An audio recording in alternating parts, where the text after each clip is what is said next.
my goddamn goddamn! It's finally here. The finale to the great Ace Attorney Chronicles. Hello, hello, hello, everyone.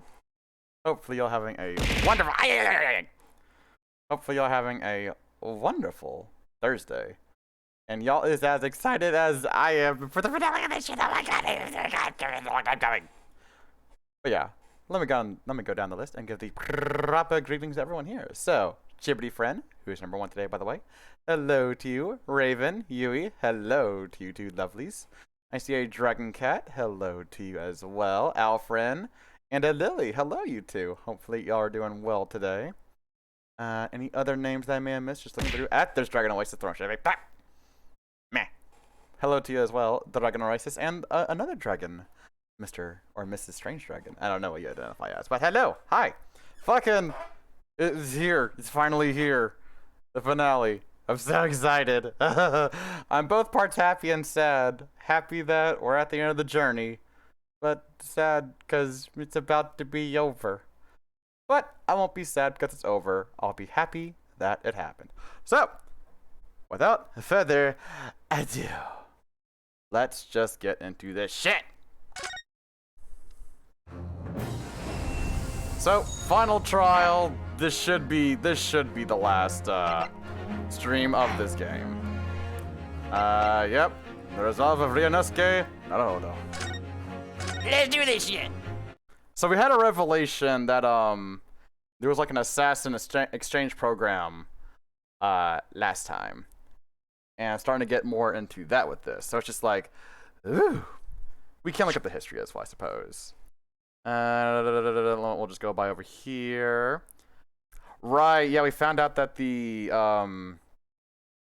Japanese like prime minister or Judge Shishiro Jigoku seemed to be the one that murdered Tobias Gregson. As well, that's what we figure right now, but it does look like it. Yeah, written confession. Yeah.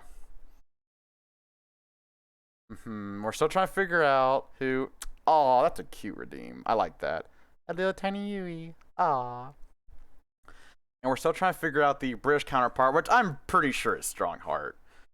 Unless they somehow do introduce a new character, which in which case I have the perfect voice for them, if they do happen to appear. And, alright, so, let's get back to it. The prosecution calls for education to be deferred. Counsel. The accused's innocence hasn't been fully established at all. And therefore, it would be wrong to deliver a verdict at this time. That is the prosecution's unwavering position. What? But Judge Jigoku has already confessed. Nevertheless, Barack Van Zykes has committed crimes for which he must be punished. Well, it would appear you have information that the court needs to hear, Prosecutor Asogi. Certainly, the murder of Inspector Gregson was actually carried out by Shishiro Jigoku. But it's clear from the witness's testimony that he was coerced into complying with the plot. Into this sick, merciless assassin exchange. That may be true, but... So what I want to know is, who coerced Jigoku? Who was pulling the strings? The victim went to France, having been ordered on a mission for the Reaper, only to be murdered. In other words, the mastermind behind the assassin exchange is someone in a position to give such an order. As we've already established, the Reaper himself. Well, certainly, that would appear to follow. The prosecution hereby formally accuses the man in the dock, Barack Van Zykes, of being the Reaper of the Bailey. And furthermore, I'm going to prove his guilt beyond all reasonable doubt. What?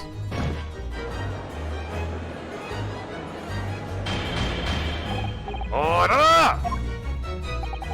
The Reaper of the Bailey a long-standing mystery, Counsel.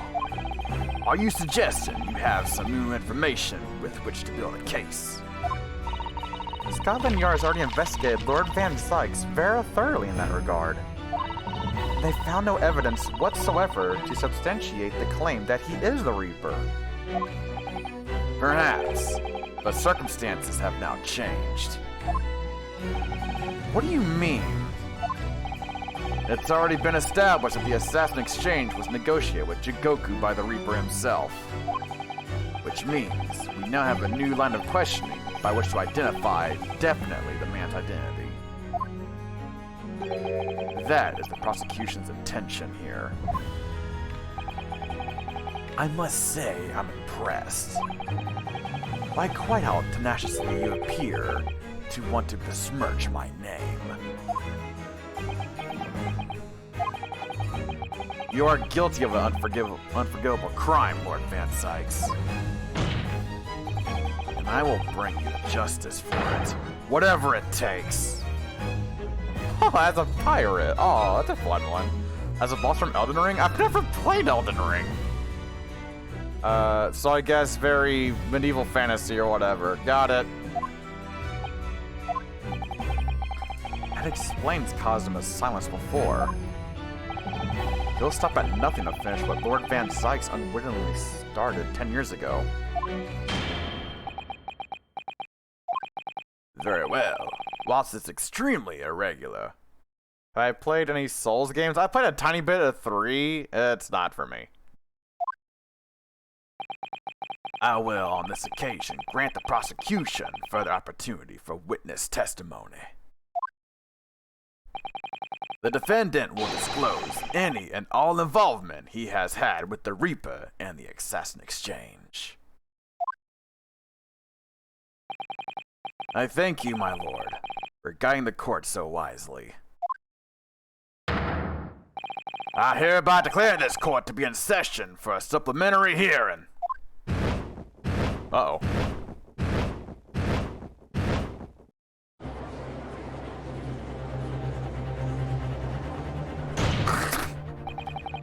Pray turn a blind eye to the discourtesy as I verify that this vile and unrelenting accusation hasn't soured the contents of my hallowed chalice. Lord Van Sykes! I first had to suffer the pseudonym of the Reaper 10 years ago now. Then just use one of those boss ideas. Elden Ring's only difference from me is this open world. Okay. And ever since that time, I've endured the weight of implied guilt that's gone with it. Uh-oh. Look away, Chips! So I welcome the chance to testify now and crush those allegations once and for all. Good. Then let justice decide, Lord Van Sykes. The prosecution seeks to begin building its case by calling the accused to the stand as the primary witness, in order that he may answer the accusation brought by the prosecution that he is the Reaper of the Bailey. And what says the defense? Putting the defendant in the witness stand can be extremely dangerous. And Kazuma-sama is so emotional at the moment. He's not thinking logically. You're right that he's not himself. But I knew it would be like this. And I came here today determined to face him through whatever might arise. As a lawyer and as his friend. Then that's what we must do. The defense has no objection, my lord. Very well. Defendant, you will take the witness stand and give formal testimony on the subject of your involvement with the Reaper and the Assassin Exchange. As you wish, my lord. Alright, here we go. The Reaper and the Assassin Exchange. I've never taken the life of another, nor have I instructed another to kill. I've been investigating the truth behind the Reaper for years, and I was aware of Gregson's involvement. That's the reason why I went to Fresno Street that day, and how I came to discover the body. The point is, no common thread exists between myself, Gregson, and Dr. Wilson. Clearly, therefore, there's no reason to suspect me of being behind the assassin exchange. Okay. So you deny all accusations by the prosecution, both that you are the Reaper of the Bailey, and that you mastermind the assassin exchange. I acknowledge that the public at large believe me to be the Reaper. However, that's a fallacy, which I alone am in a position to forswear. Naturally, the prosecution believes the testimony just given by the accused to be untrue. Ryunosuke Naruhodo. Yes? Let me ask you, why are you here? What really brings you to this courtroom? A desire to uncover the truth. Even if the truth proves your client to be guilty. From all my experiences in this courtroom, I've come to realize something. The truth can't be hidden. Sooner or later, it will come out.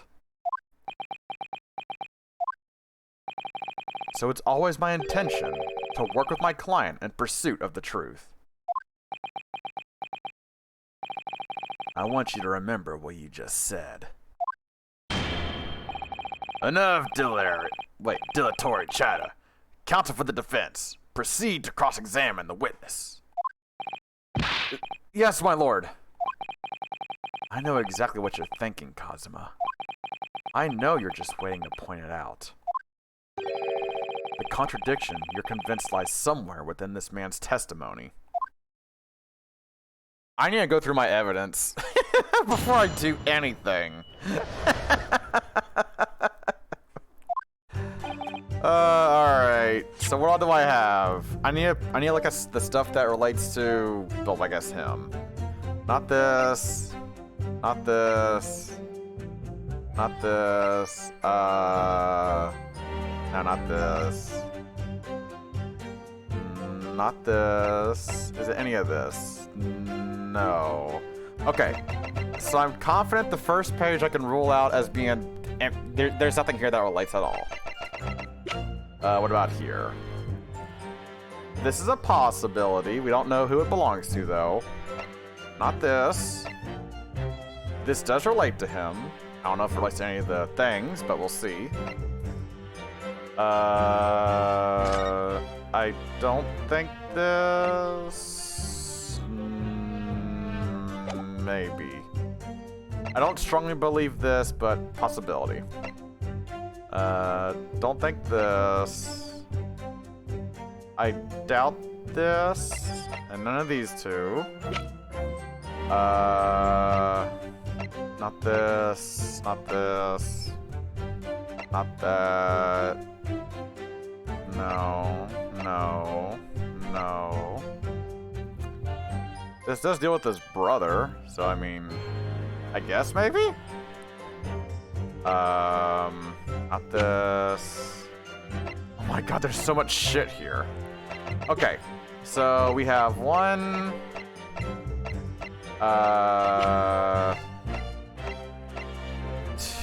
Yeah, this is kind of a half. But 2, 3, maybe 4. Okay, so we got 4 possibilities. Let's press on everything first and then let's see. I've never taken the life of another, nor have I instructed another to kill. Hold it!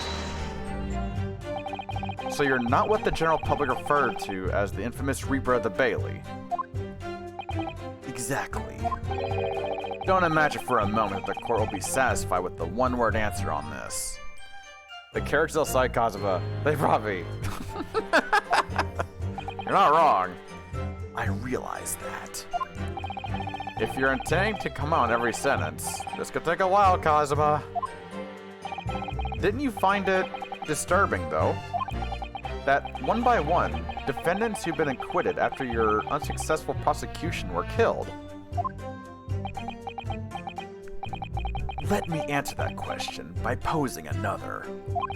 If, one by one, defendants who've been acquitted after your successful defense were killed, would you find that disturbing? Disturbing? I couldn't possibly say how that would make you feel with a one-word answer like that. Exactly. Well, that told me. But even though I'm not the Reaper, that doesn't mean I ignored all the hearsay.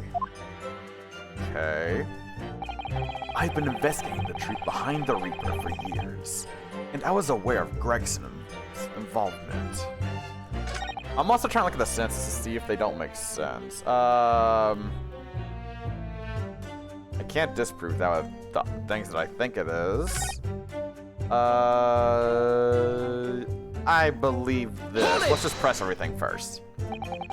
You say for years. How long exactly? Since the very first time the Reaper's influence was felt in this courtroom. 10 years ago now. And your investigations led you somehow to Inspector Gregson, you're saying? I didn't want to believe it. He was a personal acquaintance. We'd worked on cases together in the past. A friend, even?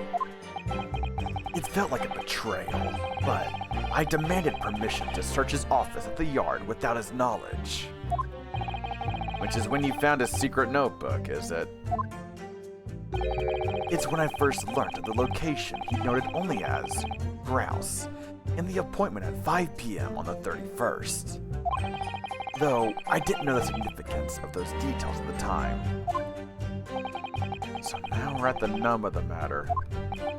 As it turns out, the significance for me personally was very unfortunate. Okay. That's the reason why I went to Fresno Street that day, and how I came to discover the body.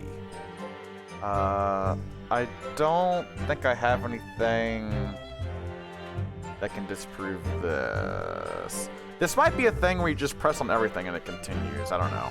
Hold it! Maybe an amended testimony, maybe? But why'd you go to that specific location? I thought that if it was the Reaper's headquarters, then by turning up there at 5 o'clock, I would catch whoever was involved red-handed. Or red-haired.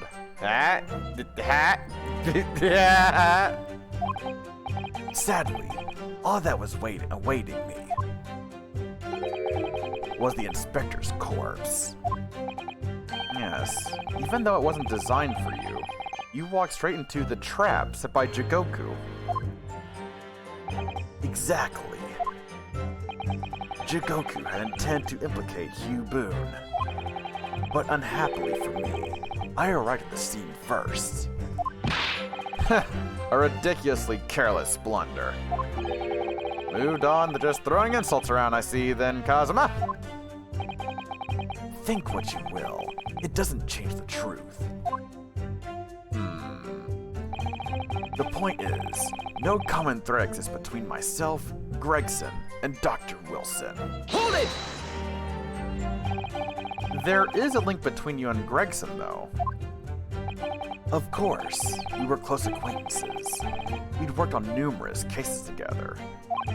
I considered the man to be a mentor of sorts. He taught me a number of important lessons. He did? Such as what? Uh-oh, it's quiet. Was this the right thing to do? To press on this statement? Where to buy good fish and chips, and such.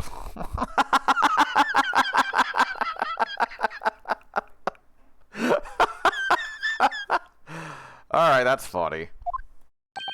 Well, that was convincing.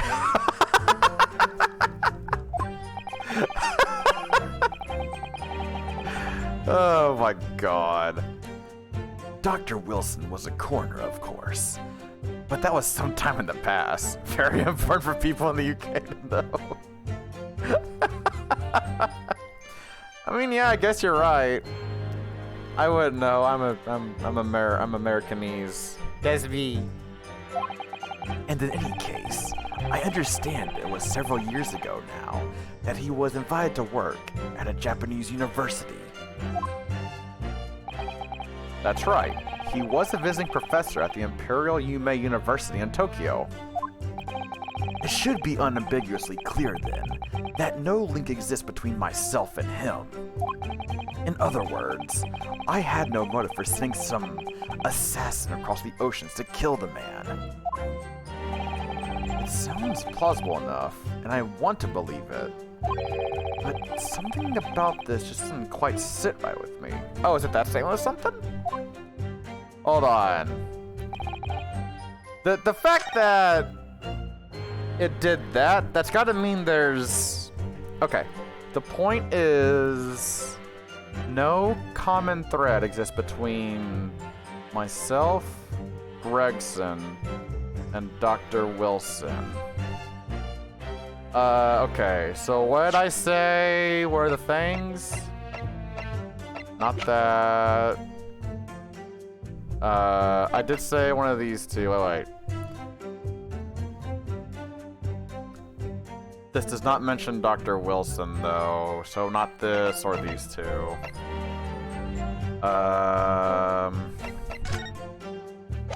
Okay. Do I have anything that connects them? Oh wait. That's Wilson. But... hold on. Is Gregson on here anywhere?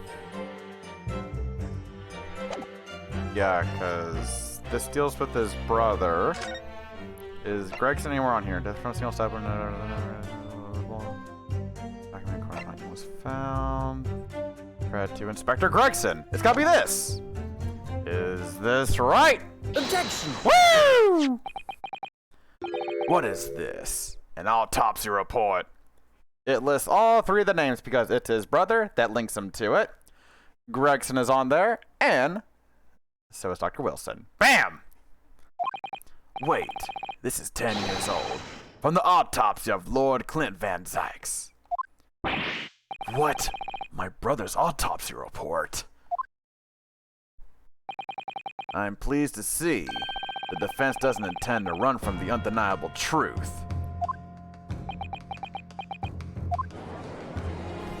So there is a link there. Order in court. What reason do you have for presenting a 10-year-old autopsy report here, counsel? The autopsy report of the professor's final victim, is an indelible link between Inspector Gregson, Dr. Wilson, and the defendant. Not that accursed name again. The professor.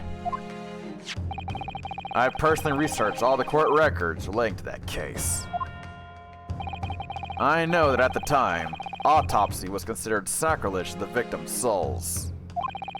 And for a member of the aristocracy like Lord Clint Van Zykes, it was unthinkable. But someone implored the powers that be to allow the autopsy to go ahead. Inspector Gregson. He declared that he was certain he would obtain conclusive proof from the procedure. And it was Dr. Wilson who conducted the autopsy. Damn! Yeah, I'm on fire already. His signature is clearly visible on the document. As promised by Gregson, the autopsy did indeed produce evidence. Evidence that conclusively proved Genshin Asogi was guilty of the murders. In my brother's dying moments, he mustered all his remaining strength to leave that vital clue behind. Indeed, that was the key to indicting the professor for his crimes and the conclusive evidence that convicted him. It enabled Lord Van Zykes here to avenge his brother's senseless death with a marvelous victory in court. A marvelous victory, was it? I wonder if that's really true. What?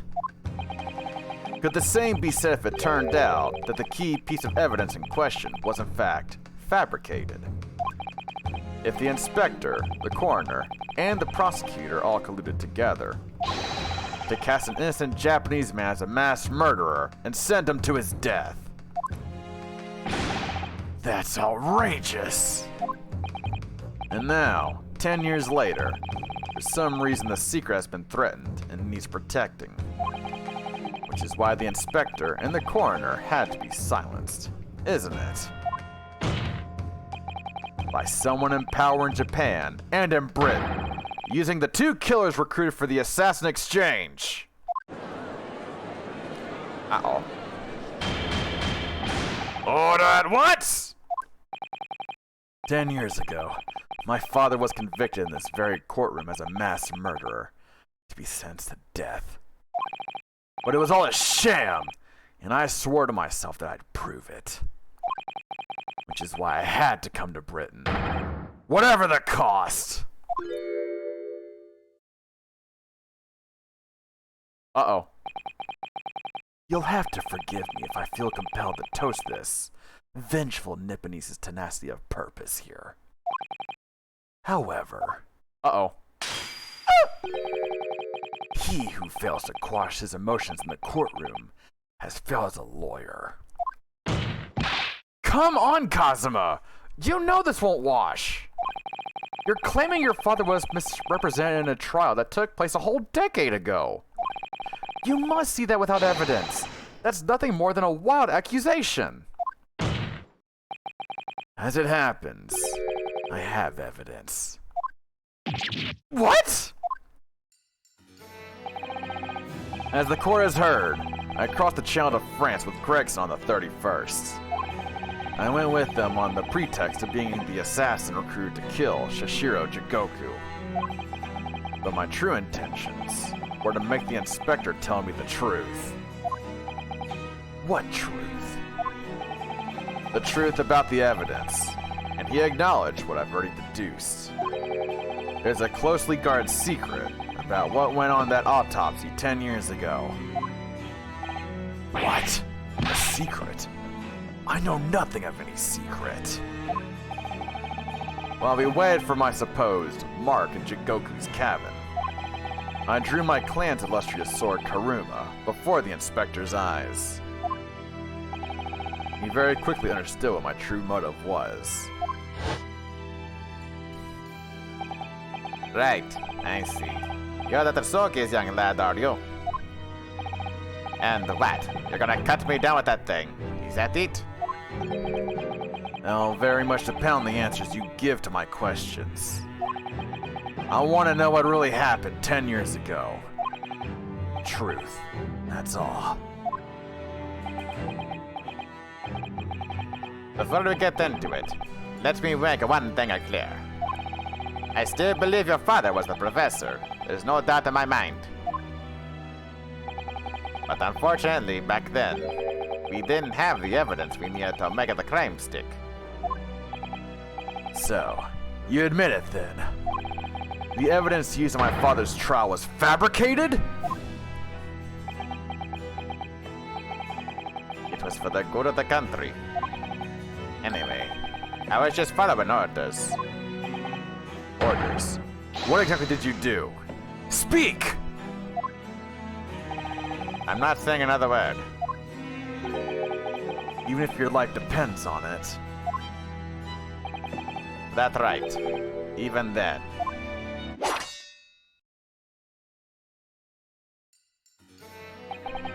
So that's when the tip of the sword broke. Oh, Kazuma-sama. If the results of Clint Van Zykes' autopsy were fabricated, then the investigating officer Gregson and the lead coroner Wilson must have known about it. And they can only have been ordered to pervert the course of justice in that way by one man. The man leading the case for the prosecution, Barack Van Zykes. In other words, the defendant did have cause to organize this exchange of assassins. Exactly. And As was established earlier, it had to have been the Reaper himself who liaised with Jigoku in Japan to arrange the exchange. So it follows that the Reaper's true identity can only be that of the man who stands accused in this courtroom today, Barack Van Zykes. I don't believe it still. Objection! Kazuma Asogi. What? What you just told the court, are you absolutely certain of your facts? Did Gregson really fabricate evidence for that trial 10 years ago? I heard it with my own ears. His shameful admission.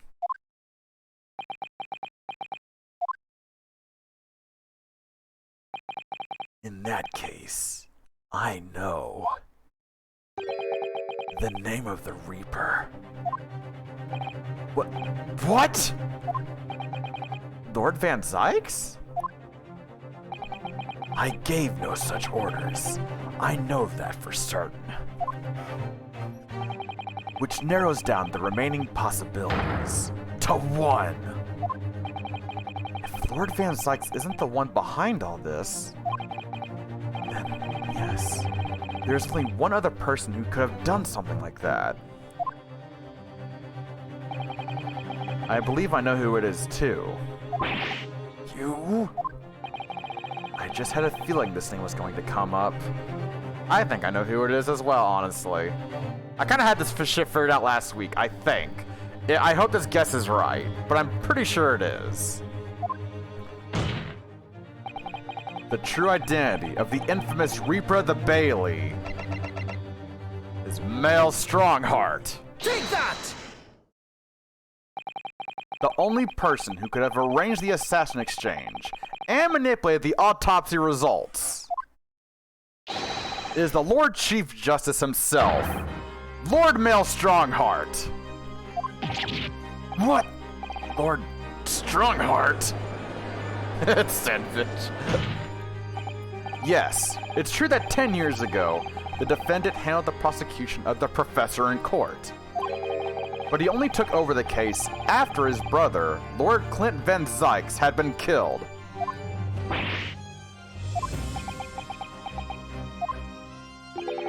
I can only assume that this is the most inappropriate joke in British judicial history. Well, Lord Van Zykes? Hey, Erica, good to see you. 10 years ago, I was very new to my profession.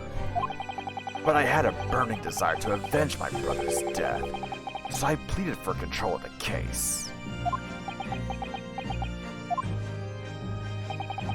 The investigation to that point, the supplication of the lords to allow my brother's corpse to be examined, all the evidence I was given, the autopsy reports, it all came from you. Have I found the Reaper? Not confirmed, but I'm pretty sure it's Strongheart. That's my guess right now. I've spent my life since then believing I was in your debt for the way you stood aside and let me handle the trial. But I see now. I was very much mistaken. It was a hugely influential force that caused the inspector and the coroner to break the law 10 years ago. And that same force was still felt a decade later on the other side of the world by Shishiro Jigoku. Lord Strongheart? Everything falls into place when we recognize that you are the Reaper of the Bailey.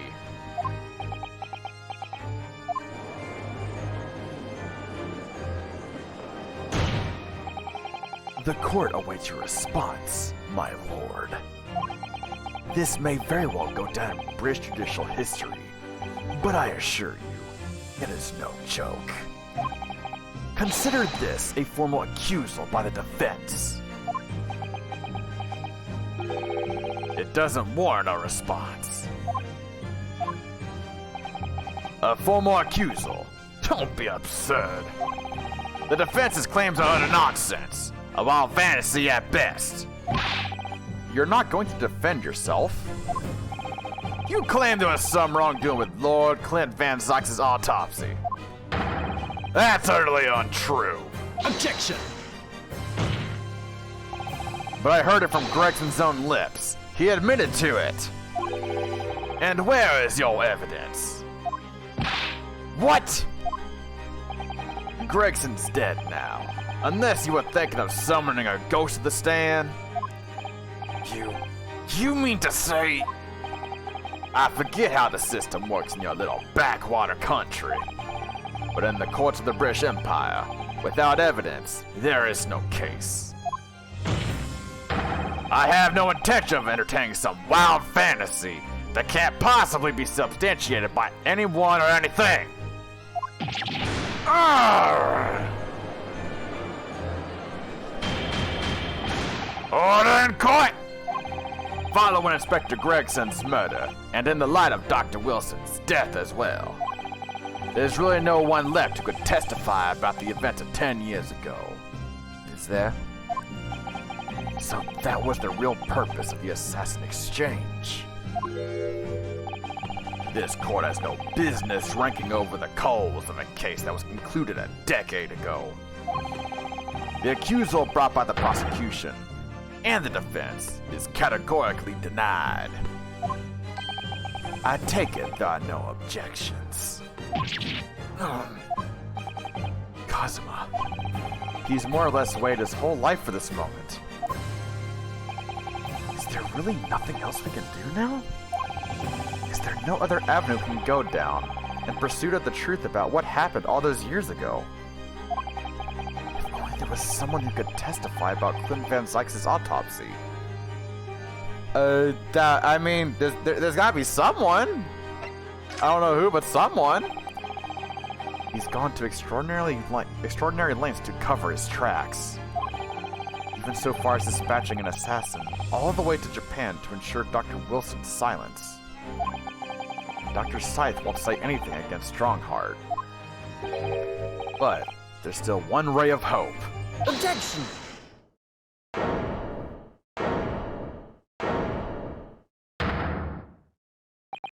Actually, there is one person. One person who could still testify about that autopsy. Don't be ridiculous. There's no one left. Who, Ryunosuke? Who? Tell me! Kazuma, Please! This trial can't end. Not yet. I'm not doing this for you. I'm doing it for the truth. The person the defense would like to call to the stand to testify about the autopsy of Lord Clint Van Zyx is, oh god, okay. So I gotta think, who was all involved back then? There's so many people to choose from. Quick save, good idea. That's a good idea, because I have so many fucking people to pick from. Alright. Let's go, okay, so let's go through once and eliminate obvious ones. So, not you, not you, not you. Page 3 is eliminated. Not you, not you, not you. No. You're dead as shit. You never talked to him, I don't believe. Y'all two aren't related. I don't think I've seen one on this page either. Yeah, so I guess second page also eliminated? Well, it's obviously not you. No. No.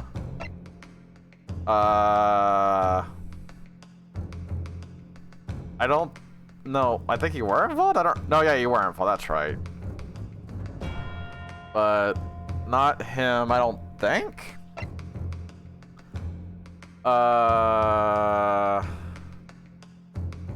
Didn't you... Wait, did you do the autopsy? I forget. Oh, God. Or...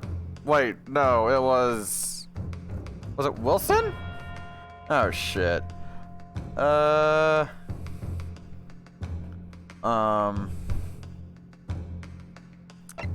you, not you, not you. Okay, so it's no one on this page, and I don't think anyone on this page. The inspector? If you mean Gregson, he's dead.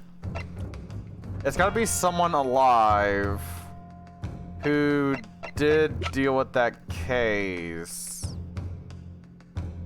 I can only think of him. Because I think he's the one that did the autopsy? Well, he was involved, I believe. He was at least involved in the case. I'm gonna guess this, and I'm gonna hope it's right. Take that!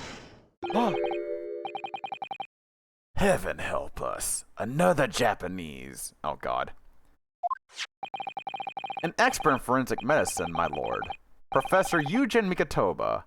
16 years ago, he came to London with Shishiro Jigoku and Genshin Asogi as a visiting student. Oh, wait, was this right? Oh, shit! And what could his testimony possibly tell us? Professor Mikitoba was the primary assistant during the autopsy. Oh, okay, so I mean, he helped with it. That works. He was also the person who actually penned the report. That's right. Okay, yeah, let me go back to over here. Hold on. Where was it? It was this one? Yeah, Wilson's there. Mikatoba. Oh, yeah, that's right. He, like, wrote it, or whatever. Oh, my God. Oh, yeah, there. Fucking there it is. Jesus. Incorrect. The autopsy was carried out by the coroner, Dr. Wilson. The report carries his signature. Yeah, he only signed off on it. That's correct, yeah. It was the primary assistant's duty to keep a written record of the coroner's work during the procedure. In actual fact, the coroner merely read over the report at the end and signed it. In other words, Professor Mikitoba witnessed the entire autopsy from start to finish. The defense demands that Professor Mikitoba be summoned as a witness as a matter of urgency. Whatever really happened in that autopsy laboratory 10 years ago is something only he can tell us. The defense's demand is denied.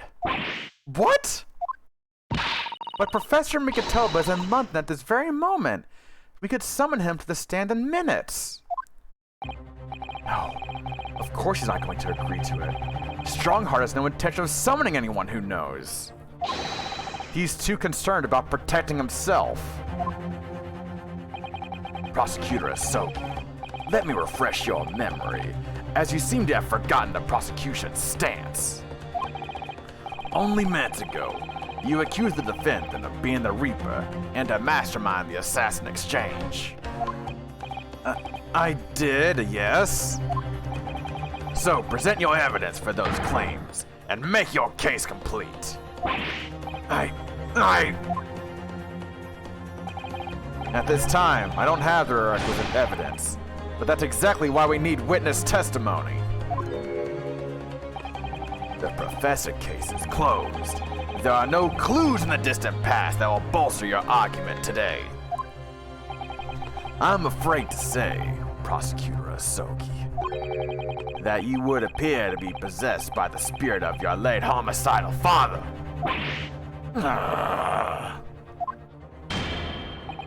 Now, as I said earlier, this court has already reached a conclusion with respect to the matter at hand.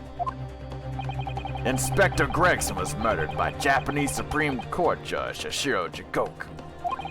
As for any hidden circumstances that may exist, they will be investigated in due course by the proper authorities. Objection! But we all know what will happen. That'll just give the mastermind the whole venture time to cover his tracks again. By which you mean me. Your punishment for this contemptible behavior will be decided at a later date. As for you, Prosecutor Asogi, you will be remanded following the proceedings. Willingly, I trust, since you gave your word. Ah! This futile game of revenge is over. Young Master Asogi.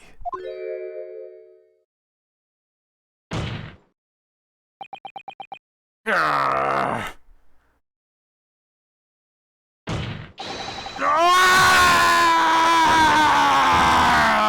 Arrgh!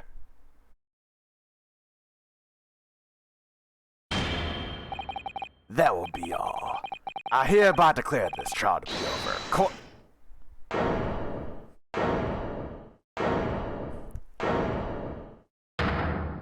Oh shit, it's Sholmes! Mr. Sholmes! This is no place for amateur detection, Mr. Sholmes. May I remind you that these proceedings are closed to the general public. You will leave the courtroom at once. Only Lacey heard that.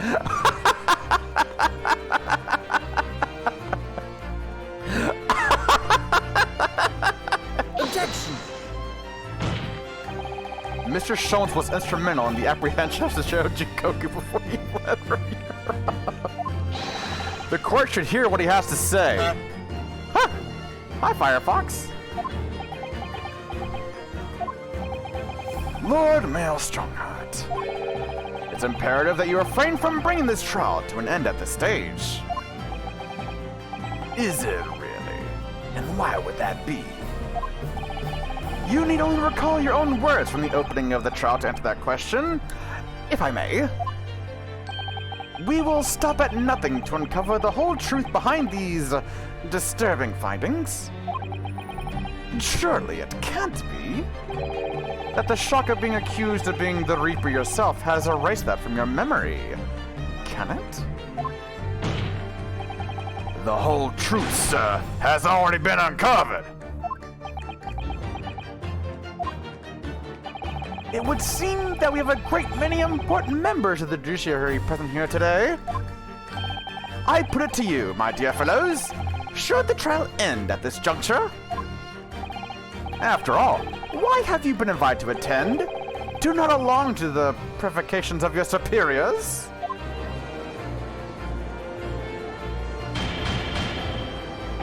Order up! Order on the court!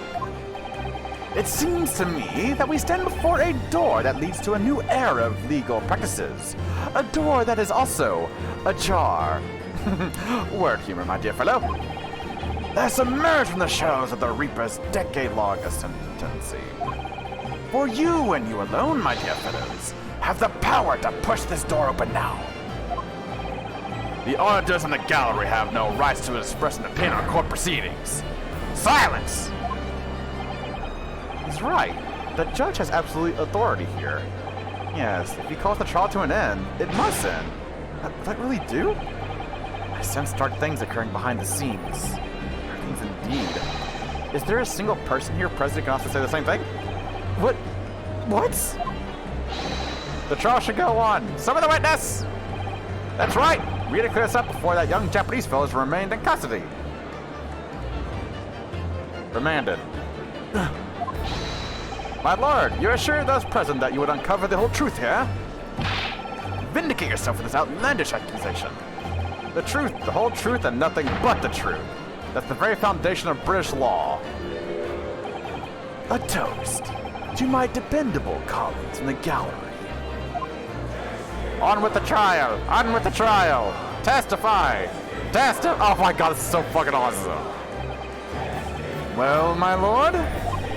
You hear the voice of British justice, I take it? I think you'll find it will be rather awkward to silence.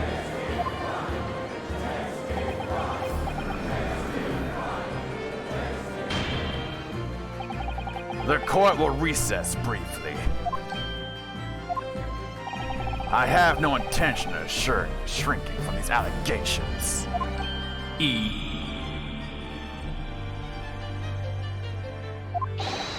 Bailiff, arrange for the subpoena of the witness at once. As soon as the gentleman arrives at the courthouse, we shall reconvene. A recess won't be necessary, my lord. Pardon? Oh, And take care, Erica. Sleep well. Mikotoba is a close friend of mine. He accompanied me today and is waiting in the antechamber as we speak. I do believe he's been enjoying a little trip down memory lane, in fact. What? Professor Mikotoba is here in the courthouse? Mr. Sholmes, you didn't know this would happen, did you? My dear fellow, no one is in a better position to answer that question than you. Surely. I wasn't just asking for the fun of it, you know? Well, I must thank you for your assistance in this matter, Mr. Sholmes. However, you are of no further use here. Kindly leave the courtroom at once. But of course, in truth, I find myself rather busy now as a result of these developments. Mr. Naruhodo? Yes? I trust you have Aris's little lucky charm with you? Yeah, this fucking thing. Absolutely. It's still in my pocket. She sends her regards. And a reminder. If you find yourself at a dead end, the ears are at your disposal. Just one tug of you, please. Oh, of course. In that case, the trial will continue without delay. Bailiff, show the witness to the stand. Oh boy. So it's Lord Strongheart. He's the Reaper of the Bailey. Where exactly is this trial going to take me, I wonder? Just how deep am I about to be plunged into the blackness of the abyss? Well, I'm ready. I'm ready to head into the heart of this maelstrom and confront whatever horror that tries to drown me under. I got goosebumps. We're gonna keep going. It's only been an hour.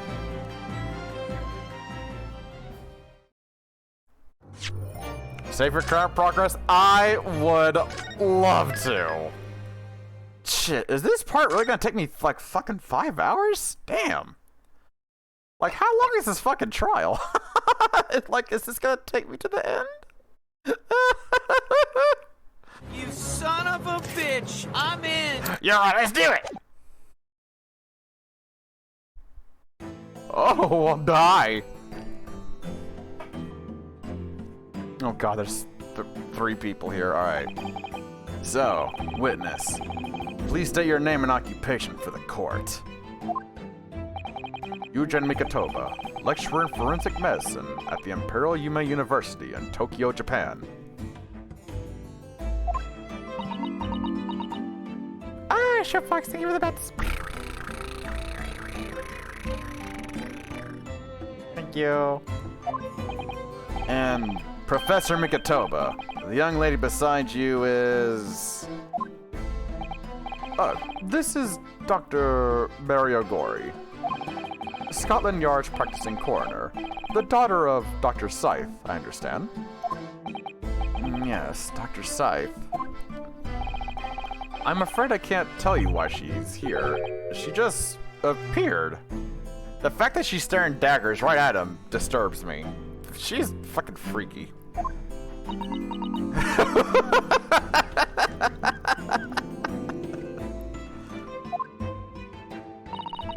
You summoned the strange Japanese man as a witness to that autopsy. But you don't summon Mama. That makes no sense. She was there too. That's about the size of it. I've had her eyes boring to the side of my cheek constantly. Once I was in the antechamber too. Poor man. The idea of it's making me shudder. The revelations about Dr. Scythe that came to light some days ago defiled the reputation of the entire judiciary. She was therefore deemed unfit to appear as a witness in today's proceedings. The Ministry of Justice's decision on that is final. Well, we wouldn't want any more perjury to be committed, would we?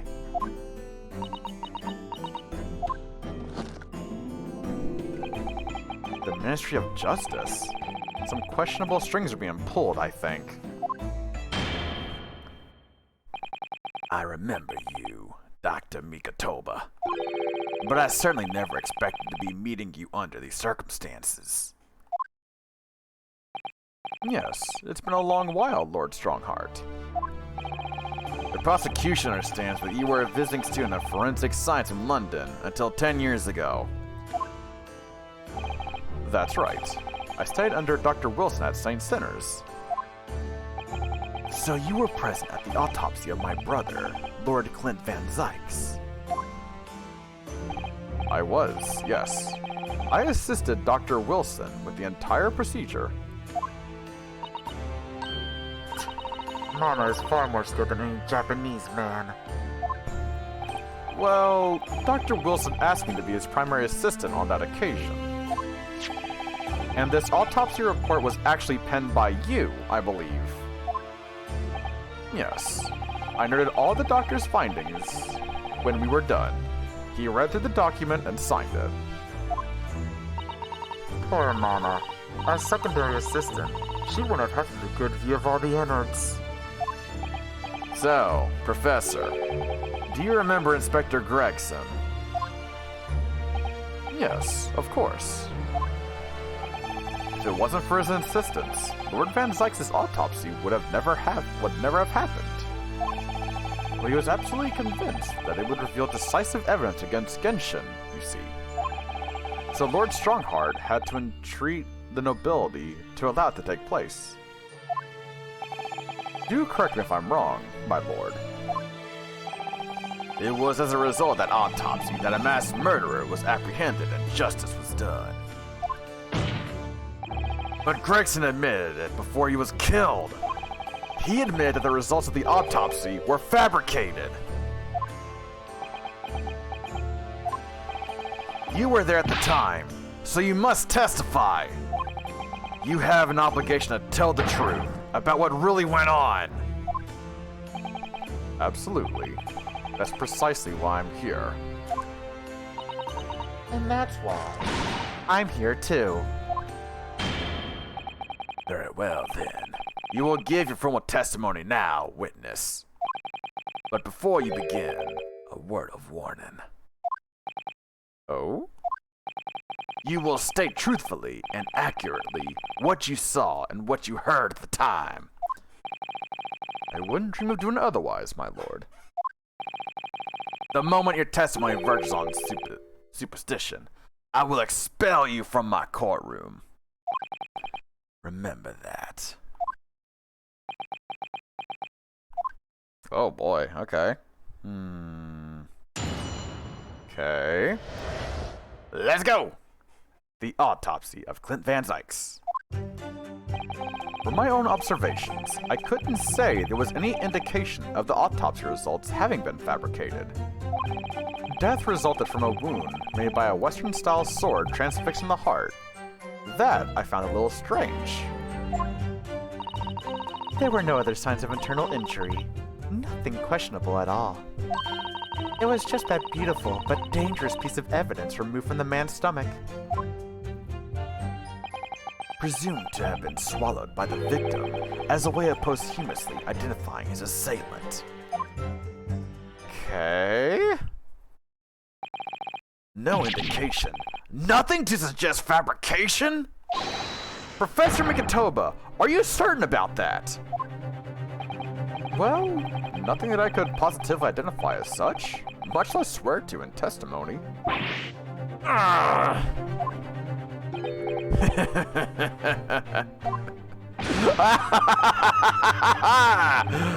that clears things up nicely. The only fabrication here, Asoki, has come from you. What? You claim the inspector confessed just before his death, but that is the fabrication. No! He freely acknowledged it. I swear he did. Freely? With the tip of a sword at his throat. The man was clearly at his wit's end. The court will give no credence to this confession that was uttered in obvious desperation. Quite simply, there was nothing questionable about the investigation of Lord Clint Van Zyke's death. And with this testimony we have, without question, uncovered the whole truth of the matter. If I may, my lord. There was most certainly something questionable about it, and the whole truth does rather elude us, I feel. I beg your pardon. Well, you're obviously aware of the facts of the case. All four of the professor's previous victims died when an enormous beast was set upon them that ripped out their throats. Such horrifying crimes. But curiously, the killer's last victim, Lord Clint Van Zyke's, suffered a different fate. Yes, you're right. He was stabbed through the heart with a sword. That's enough. Bad Muda! I believe I warned you about this, witness.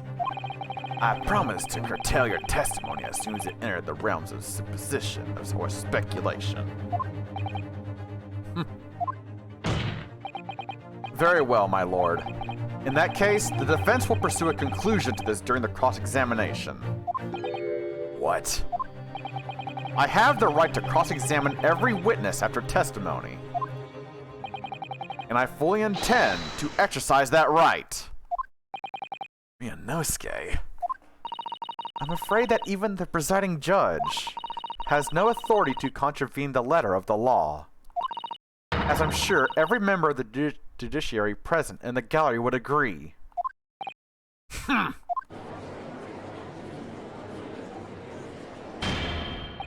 Very well. You may begin, counsel. However, the moment your argument strays from the established facts, I will not hesitate to bring the cross-examination to an end. Proceed with caution. Yes, my lord. No pressure or anything. Alright, let's see what the fuck. But of course do a big ass save, because I don't know if it's gonna like end it early or whatever if I fuck up. So, I don't see anything that looks like I can really fuck with it, so pressing everything, I guess? I don't know. From my own observations, I couldn't say there was any indication of the autopsy results having been fabricated. Hold it! You couldn't say?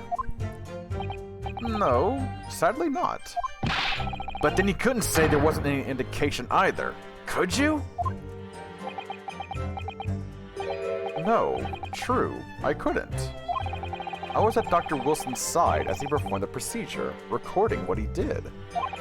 But at times, of course, he instructed me to fetch implements and such like. Whilst I was away from the operating table, obviously I could have missed something. And don't worry, Muda, also hi, hopefully you're doing well today. And at those times, what was the secondary assistant doing? Following this Japanese man's orders to adjust the lighting or pass him implements. But that doesn't mean Mama wasn't a vital part of the team. Quite, yes. So, would you kindly refrain from staring at my cheek like that? Professor Migatoba, think! Was there nothing at all that seemed out of place to you? Well, yes, there was, as a matter of fact. Death resulted from a wound made by a Western-style sword transfixing the heart. That I found a little strange. Hold it! In all of the previous 4 killings attributed to the professor, the victims were killed by an enormous dog, I believe. Their throats were, well, mauled? Correct. And yet, Lord Van Zyke's was stabbed. Do you mean to say... You think Lord Clint Van Zyke's may not, in fact, have been one of the professor's victims? there is no basis on which to doubt the findings of the investigations carried out at the time. But Genshin Asogi confessed all of his crimes upon his arrest. He admitted to have taken the lives of all 5 members of the aristocracy. Yet, the beast that was used to carry out the killings was never identified. No evidence was found to suggest that Genshin had ever kept the dog. A true hound of hell.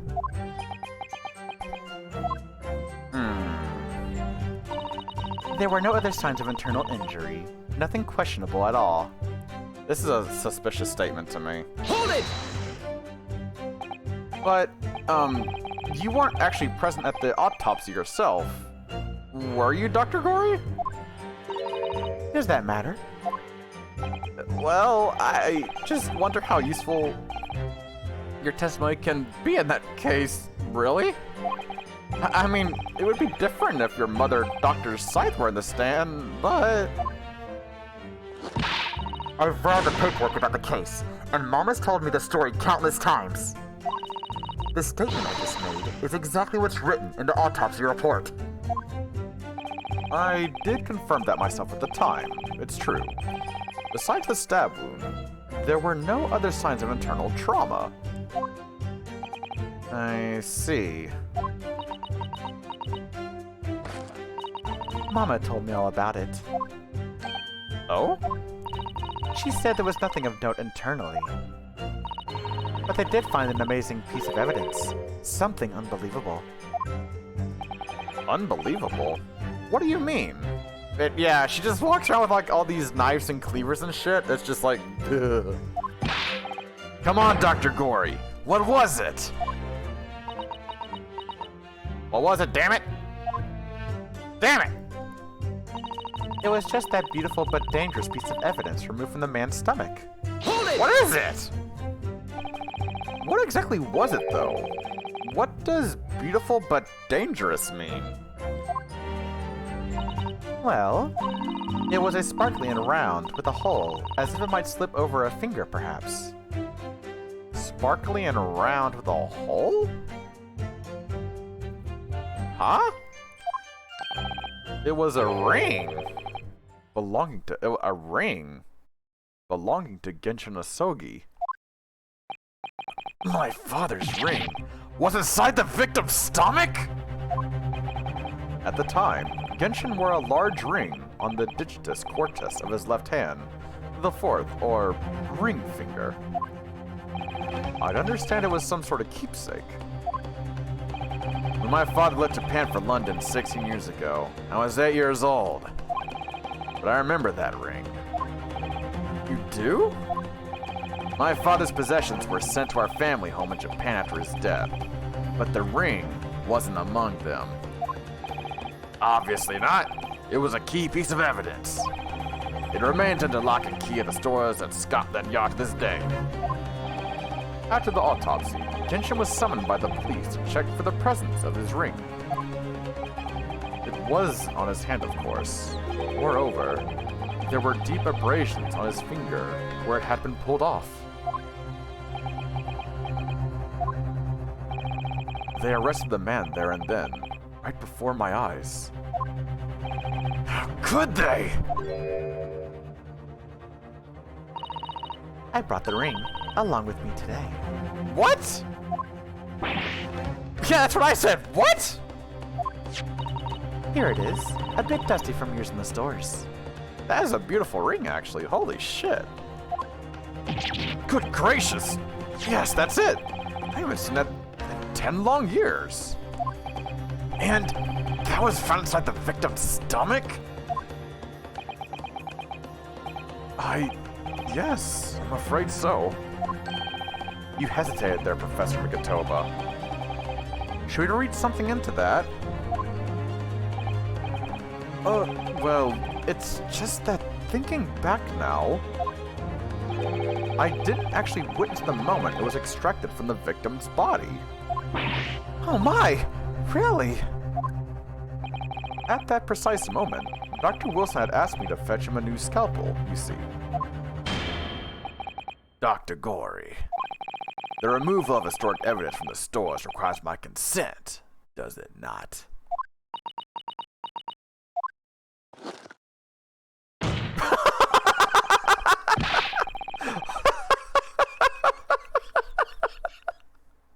I don't know why. Her only response is to just put the mask on.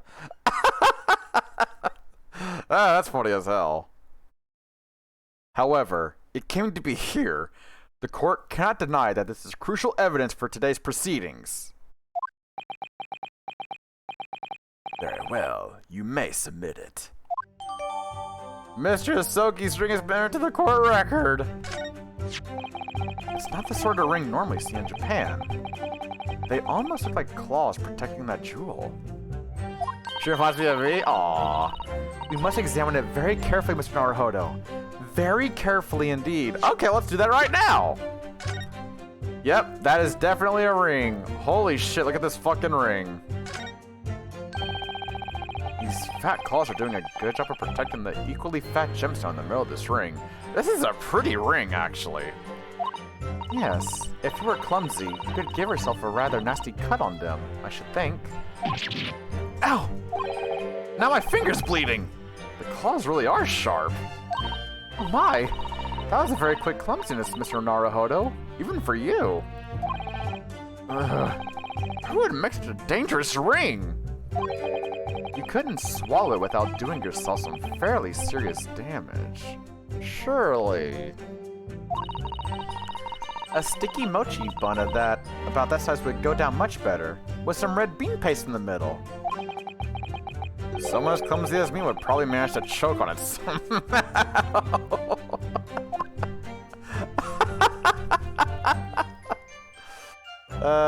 Is there anything else to look at? Is that it? Just that. Okay, so I guess this ring on one of these statements then. Alright. I mean, I examined it pretty carefully, I suppose.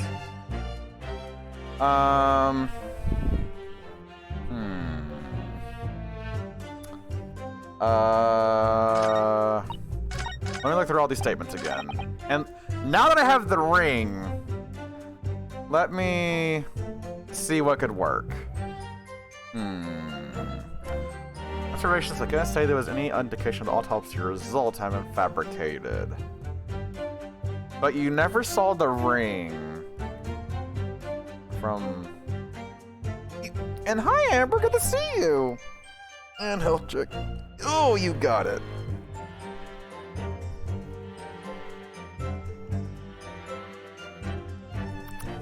Thank you for the health check. Alright, so now that I got this ring, so I'm a bit suspicious of this statement. Death result from a wound made by a Western-style sword transfix in the heart. You found that strange. There were no other signs of internal injury. Nothing questionable at all.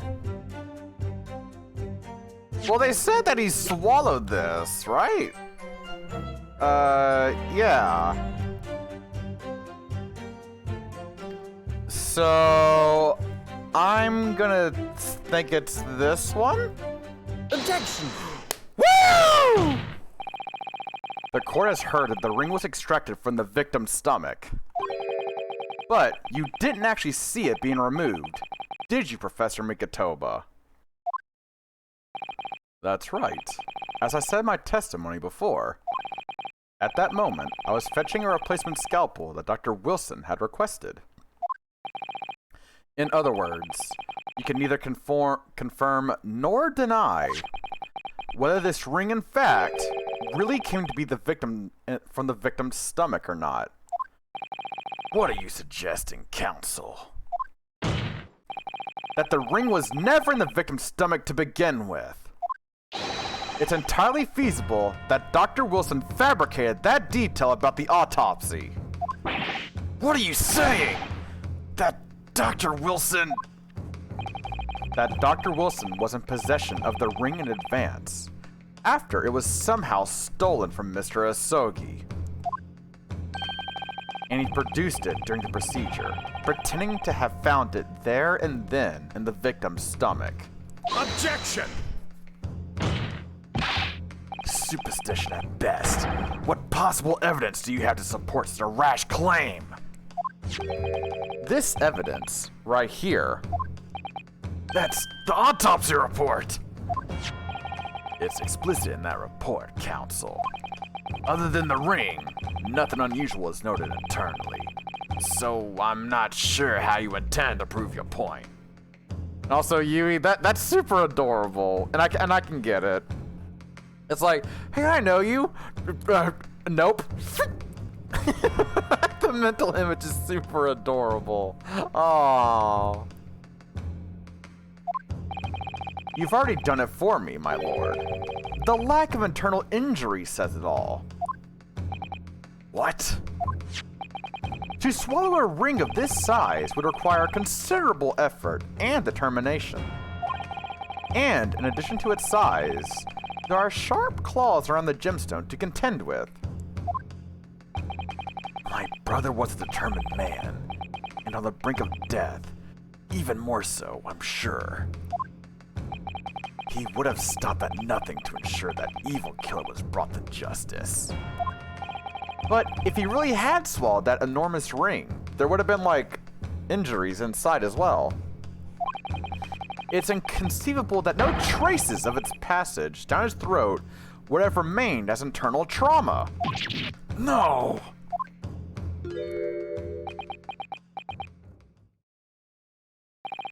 And there you arrive at the sticking point.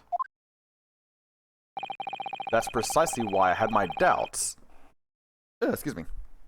About the findings myself 10 years ago. Then why didn't you say something at the time? I did. I still remembered the conversation I had with Dr. Wilson in the laboratory that day.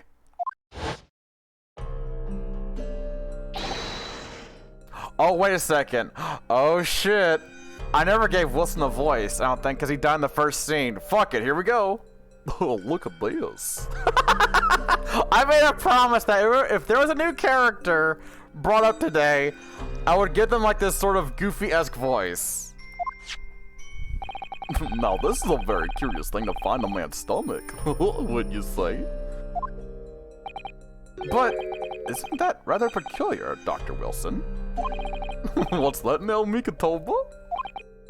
Well, if you swallowed a ring of that size, with those sharp metal claws that it has, surely you'd expect to see damage to the throat and esophagus. Torn mucous membranes at the very least. Dr. Mikatoba, may I remind you that I have vastly more experience than you. I'm terribly sorry. I could think of plenty of ways to explain why no injuries would be seen. But let's say this. The victim would have appeared to have ingested the item as evidence to identify his assailant. Go ahead, write it down.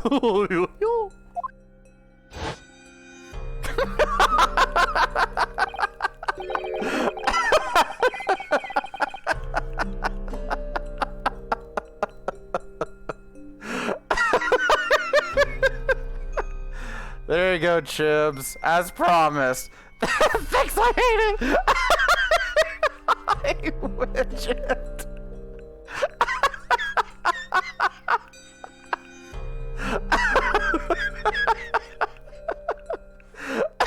So I just love Ember's like, well,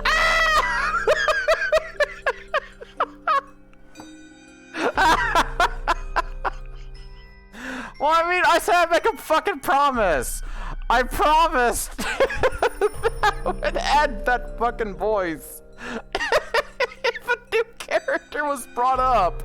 And he wasn't ever brought up before because he was in the first chapter, but he didn't speak a single line from what I remember. Good boy, Coffee. Now then, can I offer you a nice egg in these trying times? I'll have it over break. Thank you, ma'am. So I was right. Dr. Wilson deliberately fabricated the results of the autopsy to implicate my father. I'm disappointed, Counsel. That argument is nothing more than speculation. I'm gonna fuck you up. I'll do it again. I'll murder you.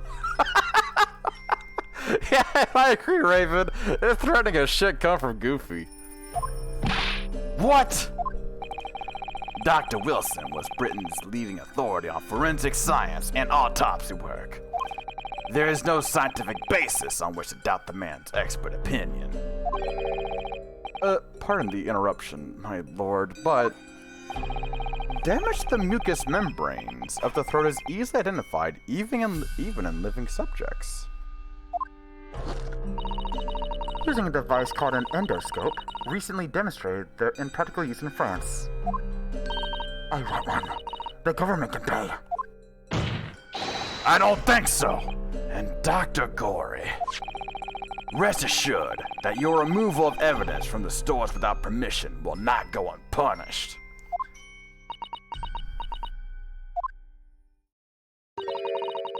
We open up the dead to find the truth.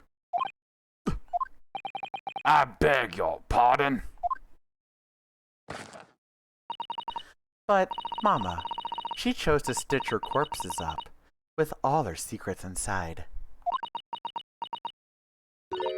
That's wrong. No, that's wrong.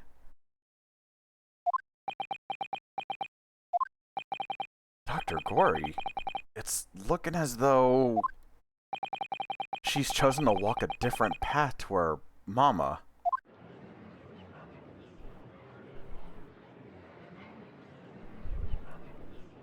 Uh-oh. Look away, Chibs. Yes, the ring. What about the ring? I've just remembered something. An earlier incident. What incident? The one I recounted to you before, about a memory I have. Of Genshin Asogi saving my life. What? My father saved your life? It was 10 years ago, on a foggy night. Genshin and I were walking down some back streets at a late hour. All of a sudden... Don't make a peep. You're coming with us. Did I ever give him a voice? I don't remember if I did. All of our assailants were armed with pistols, their faces obscured by scarves. Bang! The next thing I knew, there was silence all around. Genshin lay on the cobbled street. Blood was seeping from his left hand. He shielded me.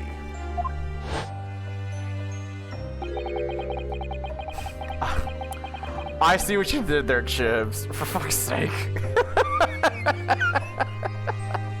Oh, fuck's sake. It was on the ring finger of his left hand that he used to wear that ring. Are you saying... I've always believed those thugs were after me. But now, I'm starting to question if perhaps I wasn't the intended target after all. Wait, but... Genshin was arrested 2 days after that attack. And in that short interval, the decisive evidence needed to indict him was miraculously found. You mean the ring was stolen from him? You think that's what those thugs were after that night? Objection!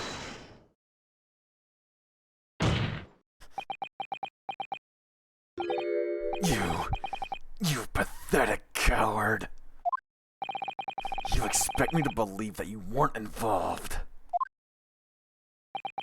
What do you mean by that? Ah! It was you, wasn't it? You're the one who took it. You stole my father's ring. You set the whole thing up so you could paint him as a mass murderer. Objection! And Kazuma, open your eyes. Ryunosuke? You must know deep down the truth can be completely obscured, even when your judgment is only slightly clouded. But, at the moment, you seem to be floundering through a dense fog. Is that why you were so insistent I should be present in this trial? To see you like this?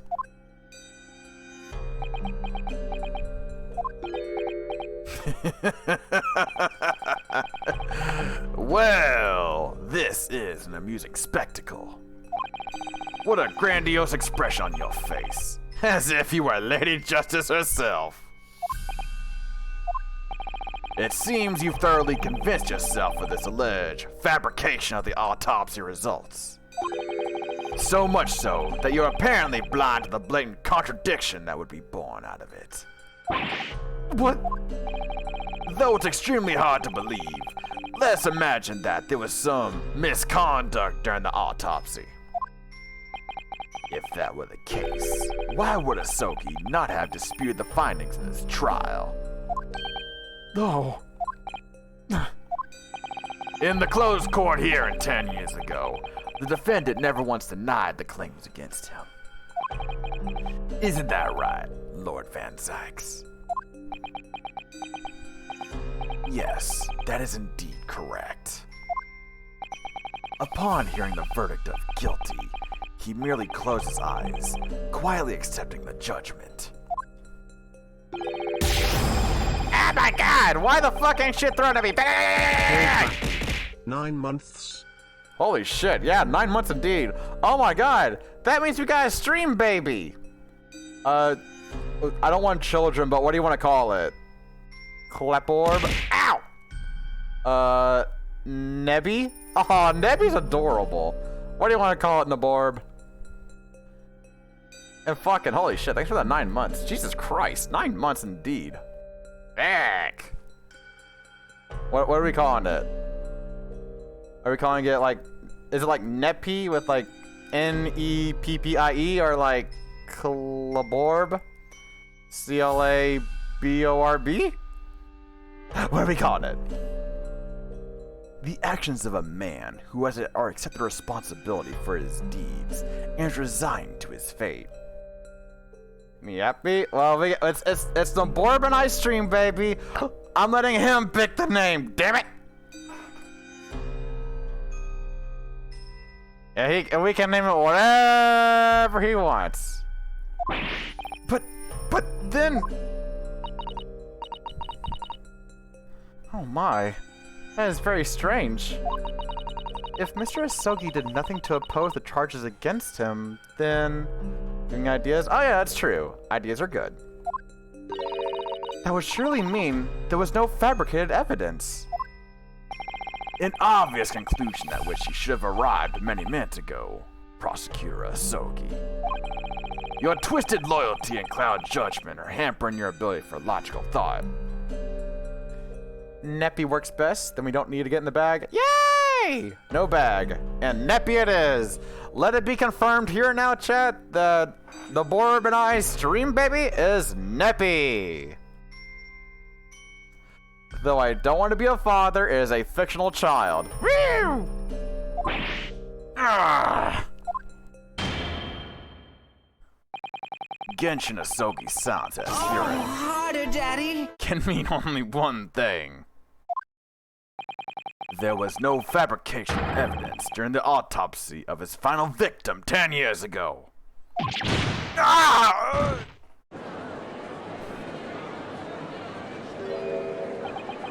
But if that autopsy was all above board, there would be nothing to stop Lord Strongheart bringing this trial to an immediate conclusion. Objection.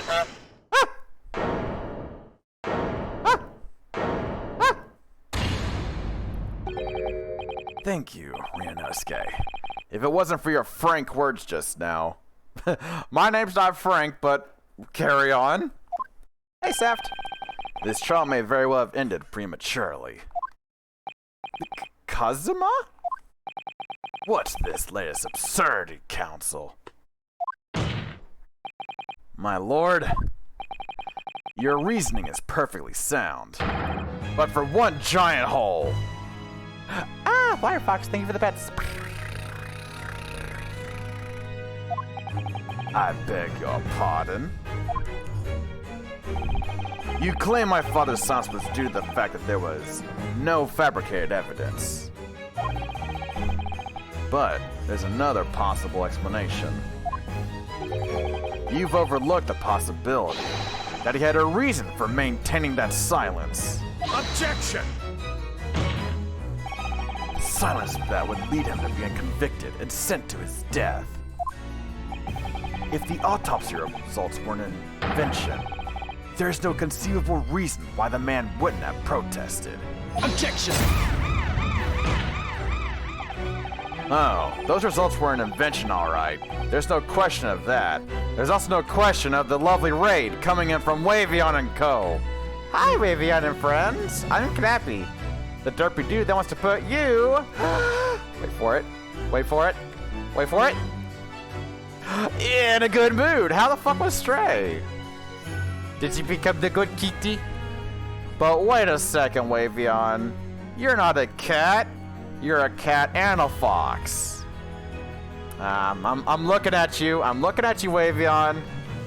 I hope that you were a cat fox, not just a cat. Ah, pets!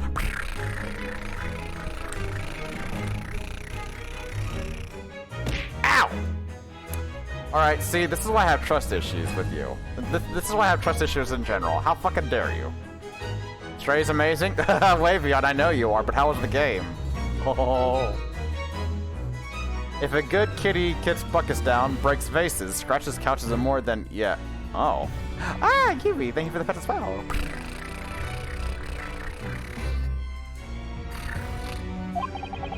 Or are you forgetting that two people with a connection to that autopsy have been assassinated? If I force the grievances, I feel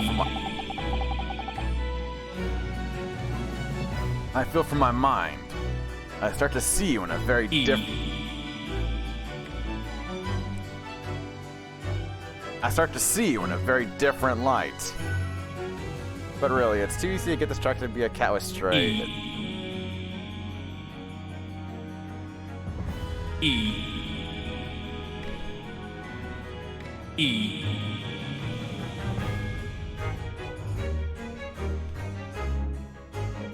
Y'all... Y'all done? Y'all good? Cool.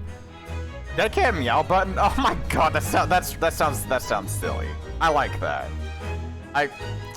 You know, I don't know. Wait, why am I screaming about that? Well, I'll have to look into Stray. I've seen a lot of it going around, but I've never looked into the game itself. I'm gonna look into it. See what the fuck the deal is. Like, all I know is he plays a fucking cat. That's it. I think perhaps it's you who's been living in delusion those 10 years. Me. Kazuma-sama has created one last chance for us here, Mr. Naruhodo. If we can only show there was a reason for his father's silence in his trial. A reason why the man would have said nothing, even though he was innocent. Could it have been part of some negotiation, perhaps? Put on your wish list, but have so many other games to play. Can I buy the game when you get money? I need to look into this fucking game. Like, I might play it later down the line, but I have such a backlog of games to get through and, already. Enough rhetoric. The court must be shown evidence. What proof do you have that could possibly explain Asogi's silence in court? That's what I was thinking, Jinx. That's exactly what I was thinking. Let me just read over it real quick. Yeah, these. Okay, let me see. My death. He's going to the hired man. You sound like accept my fate in this foreign land. I regret nothing about my chosen path. I'm gonna try the papers. But... wait, hold on. Is silence in court? Well, let me look over everything first, actually. There could be something I missed. Okay, so not this. Not this. Not this. Yeah, no, not that. Okay. It has to be stuff... that deals with him. What is this? Is having to file a clause, a financial flare effect. Okay.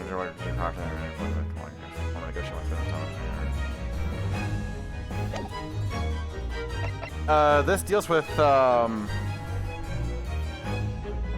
escape of Asogi. So maybe this. Not this. Not this. Not this.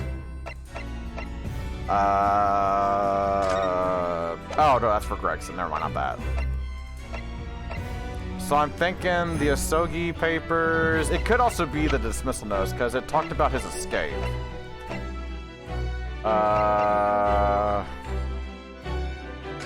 Explain why he was quiet.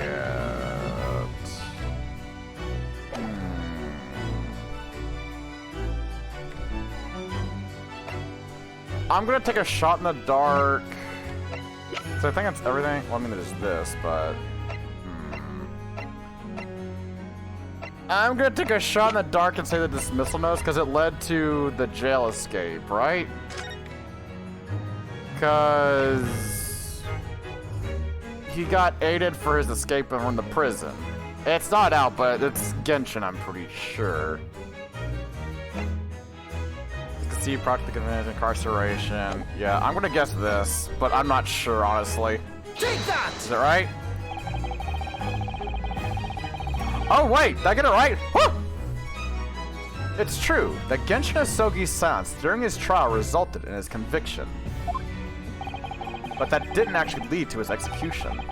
On the contrary, it led to his escape. An escape that was only possible because he'd been sentenced to death. Although I find it hard to believe my father would have negotiated in that way. The defense is correct. A fake execution, falsification of a death certificate, and a jailbreak inside a coffin. Clearly, such an elaborate plan couldn't have been carried out by my father alone. Okay, so I was right. Holy shit. He must have had the help of a collaborator from the judiciary. I have here the dismissal notice of the chief warder who was working in the prison at the time.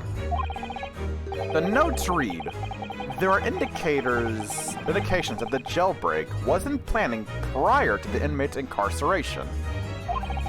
In other words, there were suggestions of some sort of negotiation between Mr. Asogi and the British government. In exchange for his silence in court, he was given an assurance that he would be broken out of prison. Yes, with that sort of clandestine agreement in place, I can imagine he would have kept very quiet. I would go further than that, in fact. I would say that the elaborate jailbreak of Mr. Asogi can be explained in no other way. Oh! Order, order!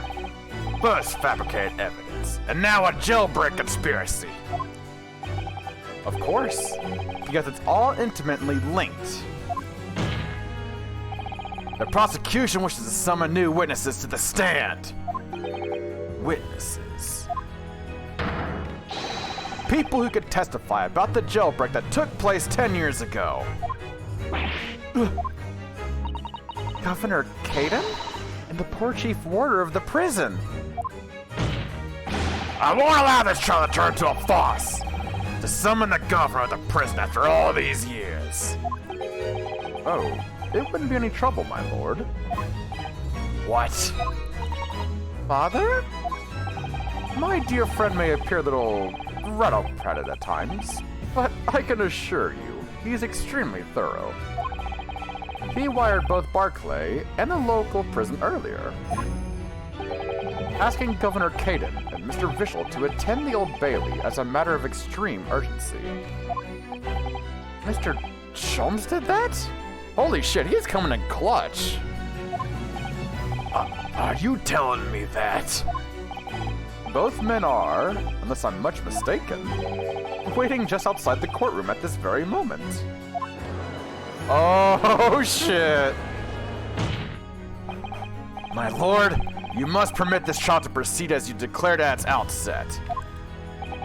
You promised that we would stop at nothing to uncover the whole truth behind these disturbing findings. Very well. Bring in the witnesses. Make no mistake.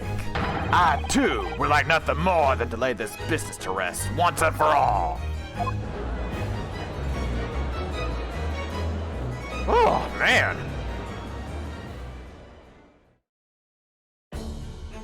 Yep, there they are.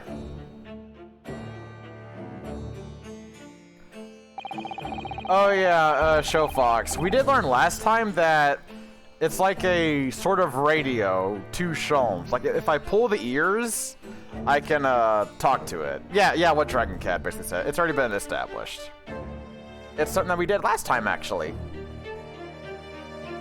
Would the new witnesses state their names and occupations for the court, please? You know that? All good, all good. But I mean, you would be correct, so here you go. Hold on. Give me a second. Blah, blah, blah, blah, blah, blah, blah, blah. 1, 2, 3, 4, 5. There you go, 5 carrots. Enjoy. Woo! Hey, Billy Keaton, Governor of Berkeley Prison. Everyone calls me Gossip. I sell Johnny your other persona, if you don't mind. Oh, I do beg your pardon. Of course.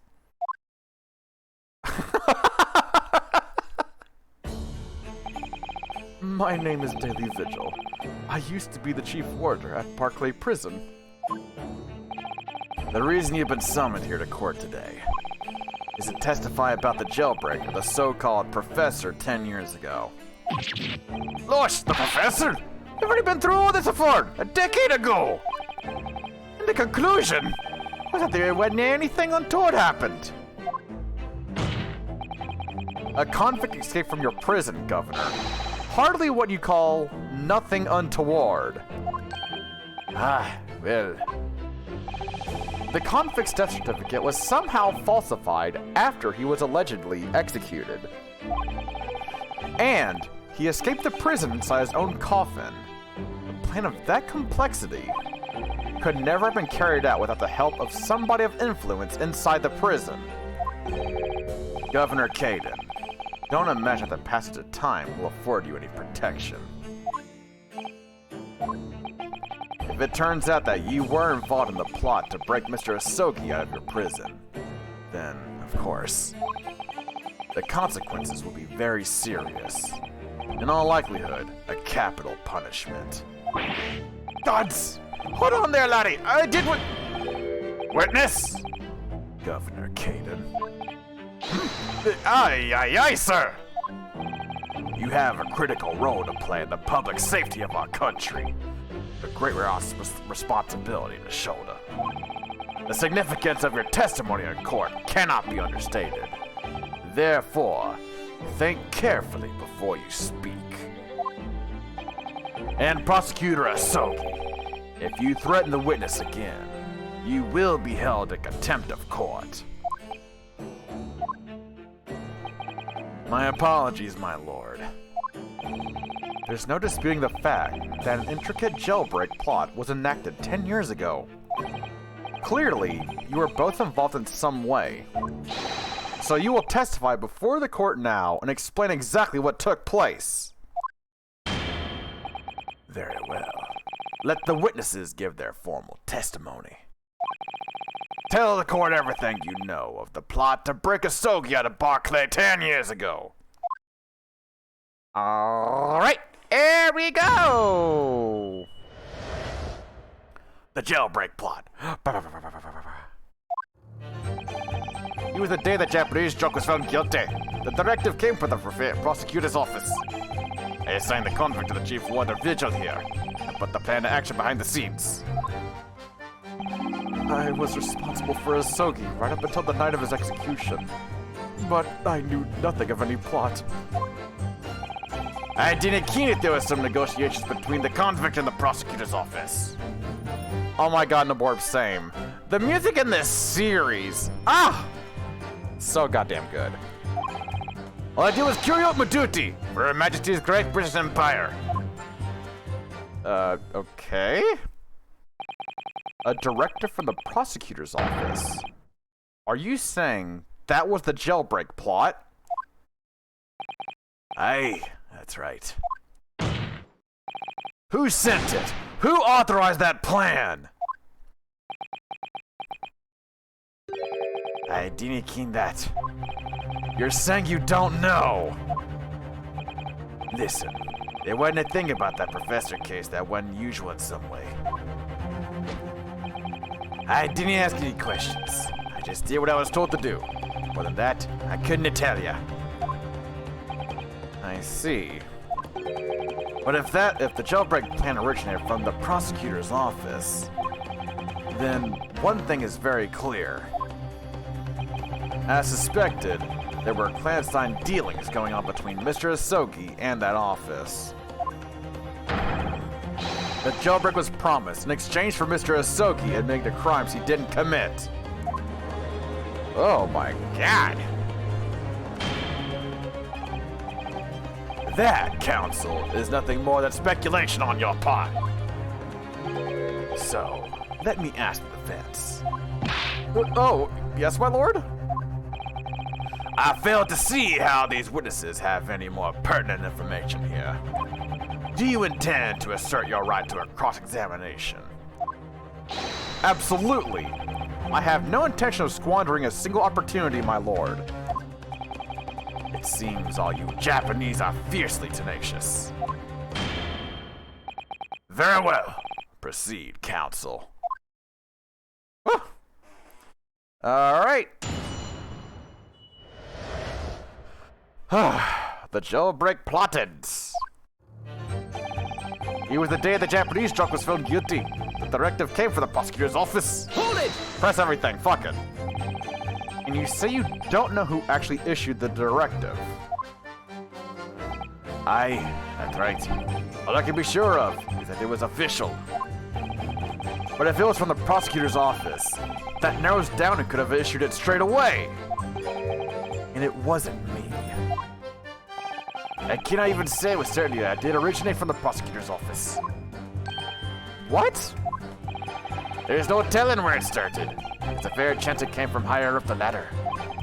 Basically, I cannot give you any indication of who was behind it.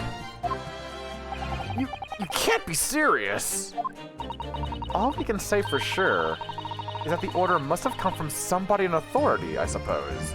I wonder who that could be. The likes of us on the ground, as it were, didn't even bother with our speculation. Just get the job done. Alright. I assigned the convict to the chief warder vigil here. Put the plan into action behind the scenes. Hold it! So, Mr. Vigil, you didn't know anything about it at all. That's right. My only role in the scheme was as a scapegoat. That's right, isn't it, Governor? Some poor beggar had to take the rap for it. Oh boy! Alright then. Who else did know about the plan? I've no the first idea, laddie. My part in the whole business was basically just dealing with the aftermath. But I wouldn't be surprised if there were other folk in the prison service who'd been given similar orders. So, you don't know who else was involved? Aye, that's right. All I can tell ya is that the night it actually happened, the person at the reins was Dr. Stevens. Dr. Courtney Stevens, or Dr. Scythe as she's known now. Why did I have to get caught up in such a terrible business? I was responsible for Asogi right up until the night of his execution, but I knew nothing of any plot.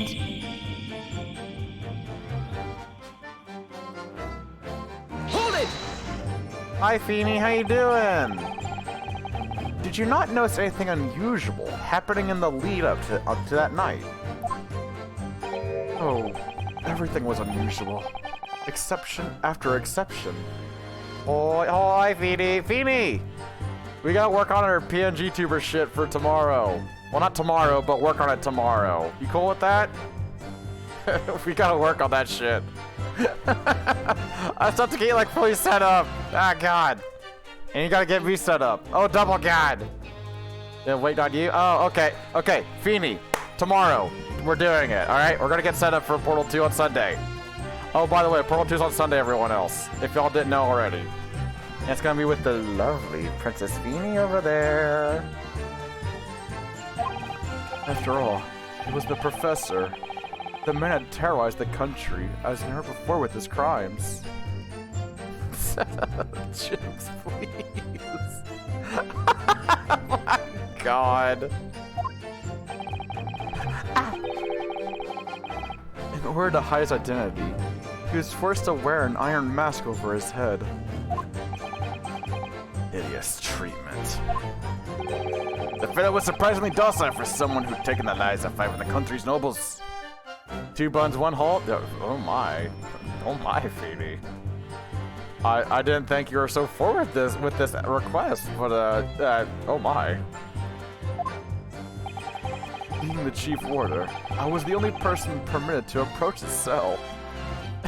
Oh my God, these emotes. Oh God! Ow! I can still hardly believe it. Oh my God. I can still hardly believe that I was duped by my own country. Naughty, naughty cat. Go to my room.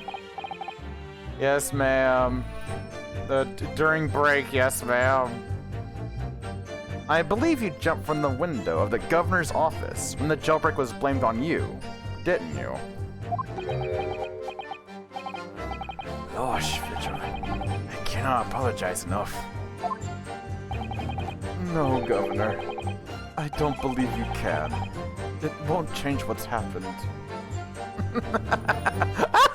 Brick can't come soon enough. Oh, God!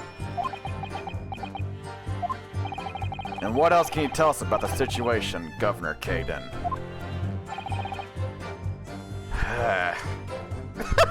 Oh my God, Amber. Yeah, you're not wrong.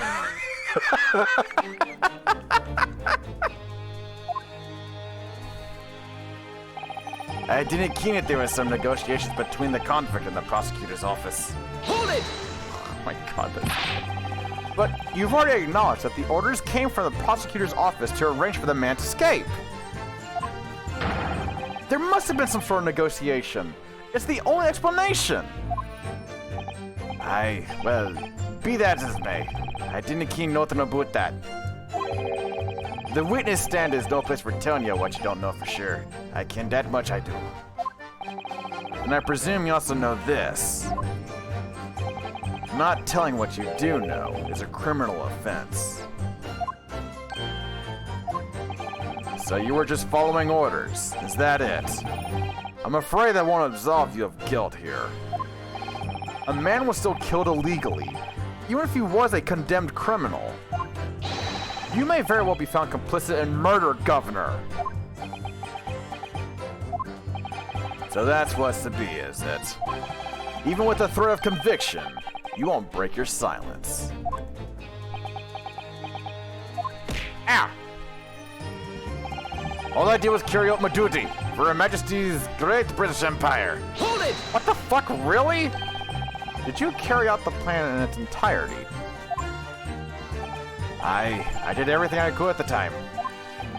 As you know, Genshin Isogi was shot dead in Logate Cemetery after the escape. Tell me, was that part of the plan too? My instructions were to do with getting the jewel out of the jail and nothing more. I cannot tell you anything about what happened after that.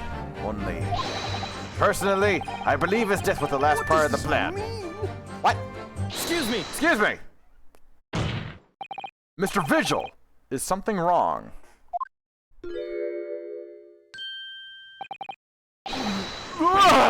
Yes, sir. What can I do for you, sir? He's saluting now? What? Oh is it? Some sort of Barclay convention? What Governor Caden was just saying seemed to upset you. Did it bring something to mind, perhaps?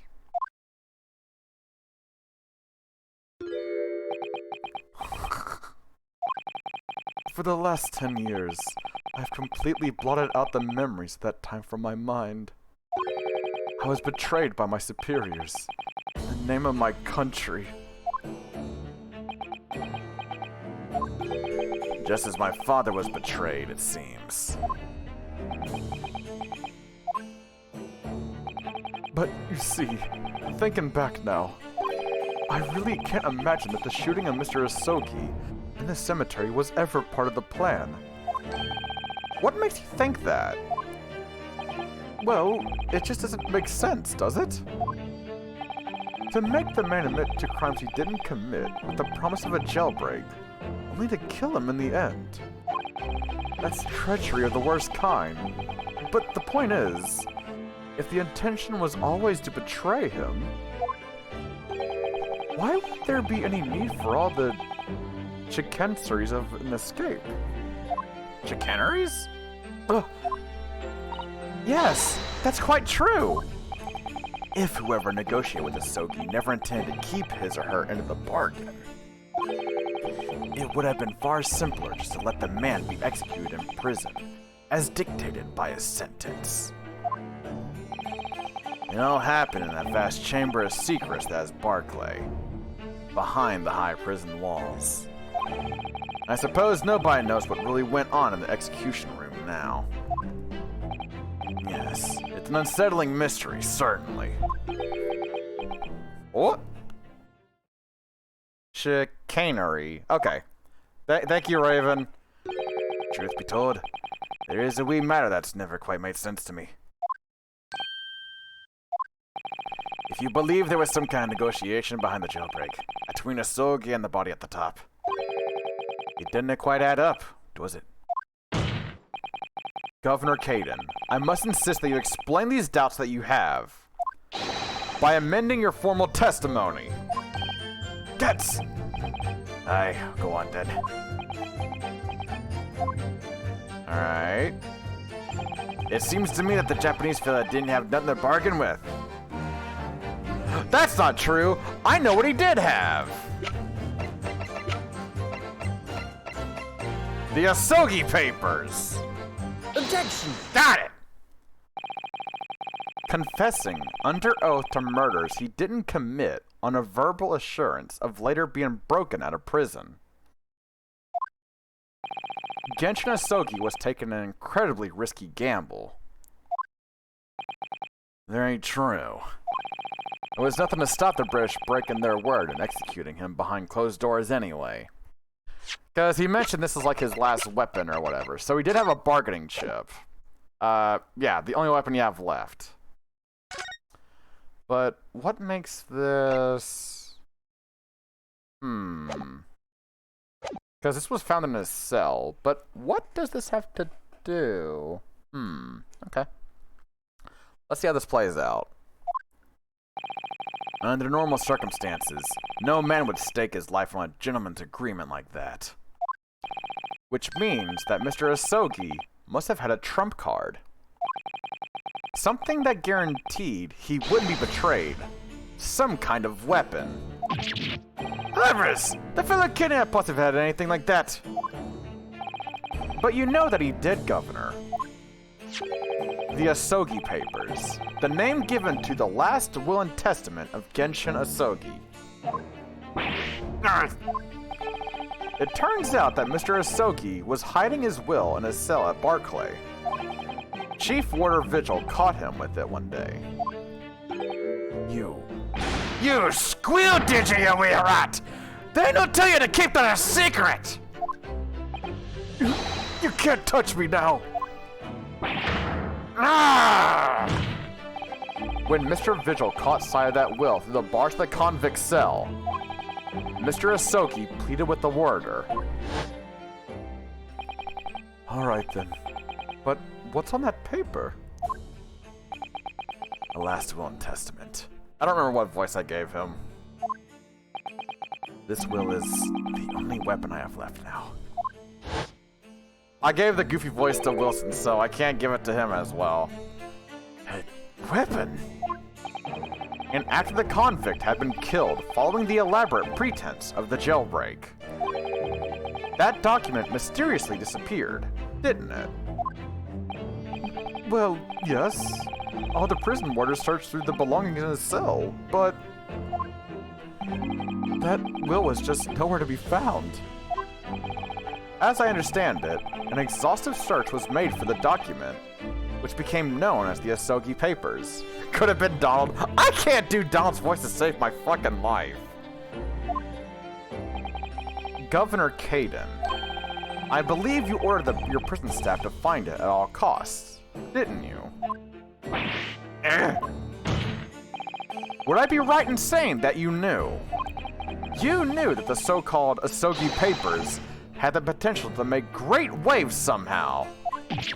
Jeez, what the blazes are you blathering about? The will was found, right and proper. And the fella said where it would have been. But how could that be? Where in his cell? We all searched the place from top to bottom. From Clappy to Archerous.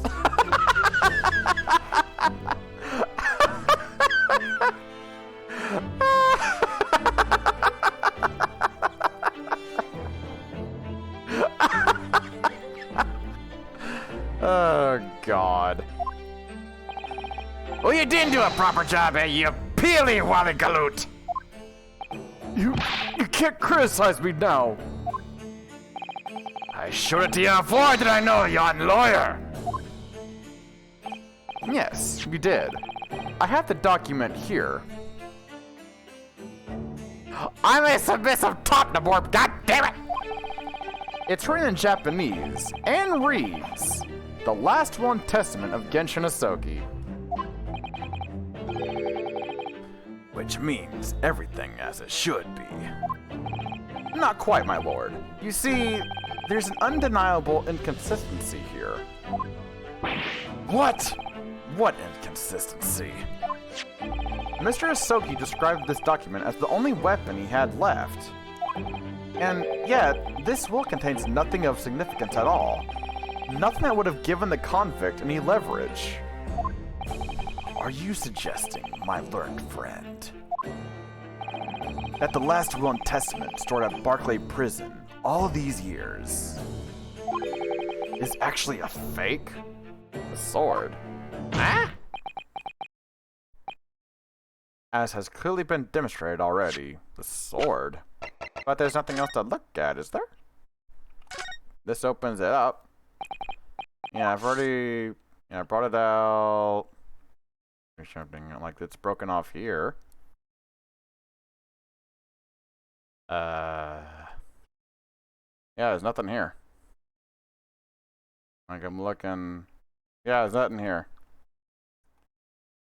His last weapon? Well, his last weapon ain't got shit except for a broken tip.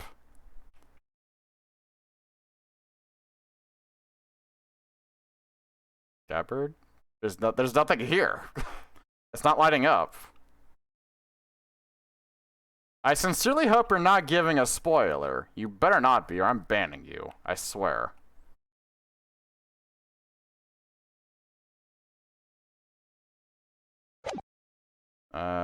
There's nothing there. What went on at Barclay Prison was far from above board.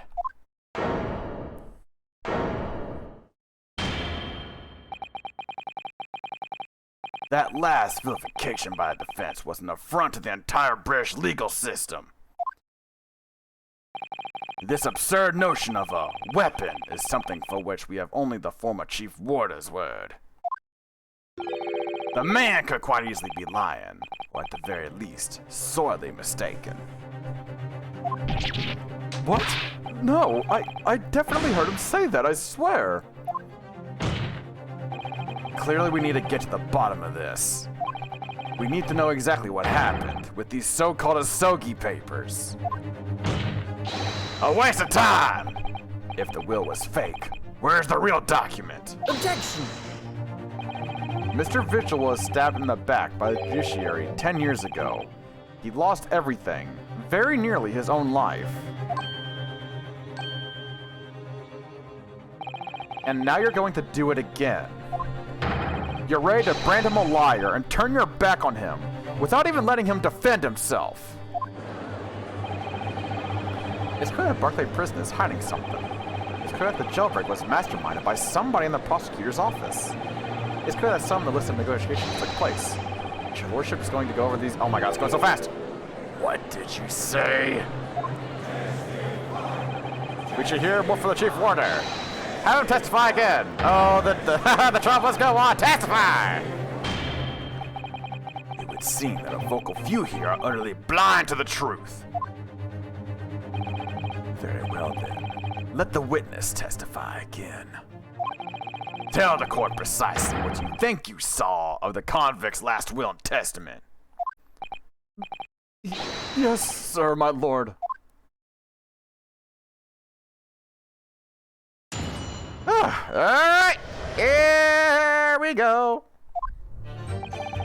As the warder responsible for condemned convicts, I attended to Mr. Asogi and kept watch over his cell. The night after he was found guilty in court, he was doing something with that will in his cell. We turned the cell inside out looking for it after the execution, but to no avail. They only found out about the Asogi papers when a directive came telling me to impound them. The document was in the fold of the fellow's robe that was left in the cell. A kimono, I think it's called. Alright. In his kimono? That's a lie!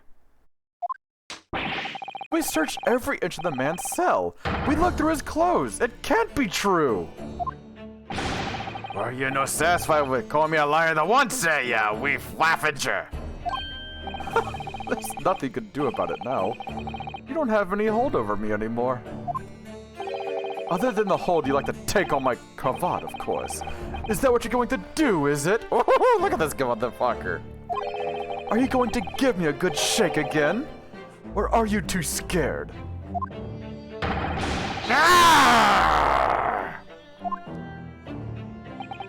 Little and large. What a double act. We compiled with Asogi's will as far as was possible. All of his personal effects were delivered to his family home in Japan. Oh my god, Raven. Perfect. As a courtesy to the homeland, the most notorious killer our country had ever seen. And we were much obliged. I can confirm that all my father's belongings arrived safely. Aye, and you cannot deny the handwriting is that, you old man, eh? Yes, there's no mistaking that's my father's brushwork. Really? And this last will and testament was the man's last weapon, was it? I think we can safely assume that the convict was merely prattling, knowing that his end was nigh. So, counsel for the defense, your cross-examination, please. Yes, my lord. Alright. I'm getting the hint that just press everything will help stuff. As the warder responsible for condemned convicts, I attended to Mr. Asogi and kept watch over his cell. Hold it!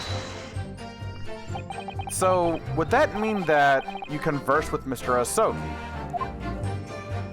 Yes, certainly. Though, there was precious little time before his execution was due. He was remarkably calm, considering his days were very much numbered. In all honesty, he really didn't strike one as a man capable of mass murder. Yet he confessed in full to the crimes. I know. That's why I felt compelled to ask him one day. I can still recall his reply. Yeah, you know, fuck it. I'll give him the goofy voice too. Fuck it, why not? Oh, I thought it was gonna be a flashback. Never mind. I'm guilty of the unforgivable crime of ending another human's life. Yes. But he was so tranquil and intelligent. It put me in mind of an Eastern holy man. You did a thing? What's the thing? Ow! Is that what it is? Son of a bitch. Ow! And what about the will you saw him with? What can you tell us about that? At Discord? Alright, let me see what it is. What have you got for me?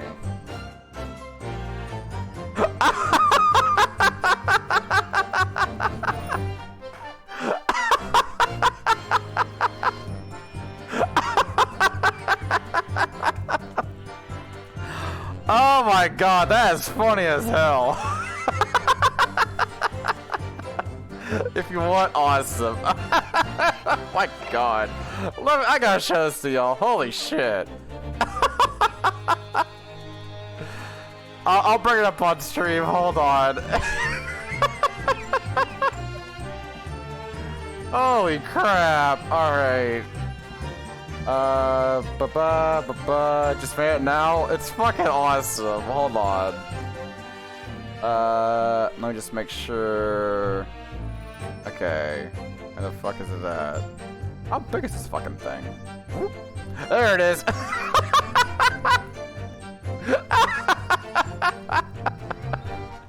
So if he made this since we're doing stuff Sunday. I love your usage of blending my thing that I got from Miranda. With my fucking derpy face. That's fucking awesome, Feedy. Well done to you. Fucking, if you aren't already, go check out Princess Feedy. I'll be doing Portal 2 with her Sunday. So, you know, you definitely don't want to miss that. That's really awesome, Feedy. Now there are 2 of them. We've been here. Double the bun, double the trouble. Your song gets with Photoshop? Oh, it's fine. It's funny. It's funny, Feeny. It's good. I love it. You did awesome with it.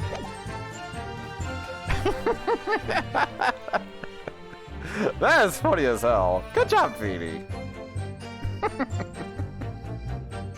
Baka. You're fine, Feeny. You did good. I like it. Okay, fine. Ow, shit. You're average. There. Is that acceptable? Shit. Anyways, back to this. And what about the will you saw him with? What can you tell us about? Okay, what? You're incredible? Fuck, where do you want me to go?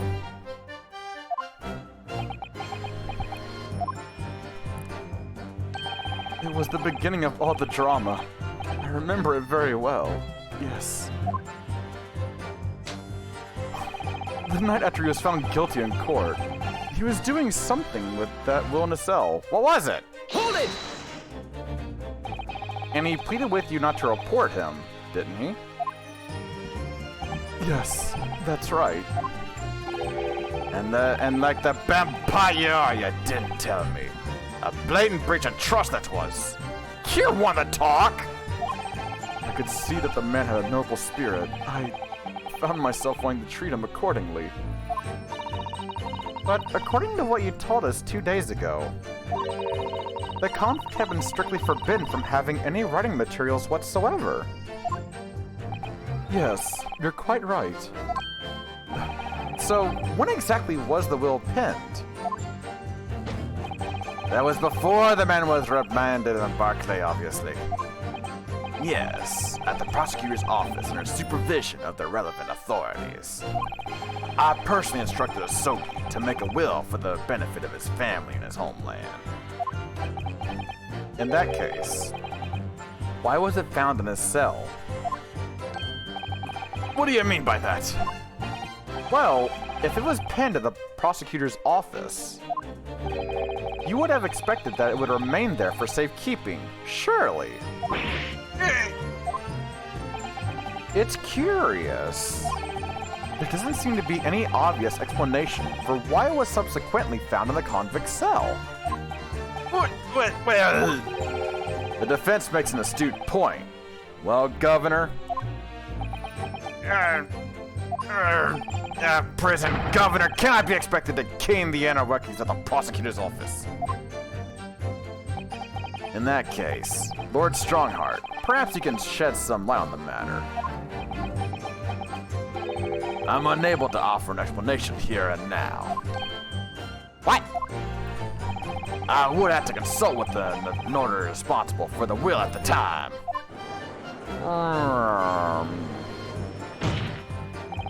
The fact that my father's will was discovered in his cell is clearly inconsistent with what was expected. I want to know why. Another inexplicable mystery then. Oh my god! Well, the thing about that will...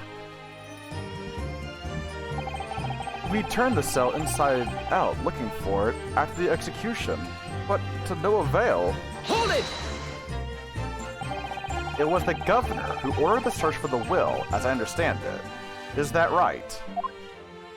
Yes, and when I reported back that we couldn't find it, he grabbed me by the cravat and yelled, It cannot have disappeared completely! in my face. Well, it's down to the governor to keep everybody working as hard as they should. I think the governor needs a wee taste of his own medicine, Mr. Naruhodo. The point is, it was clearly considered a very important document, wasn't it? But it proved impossible to find.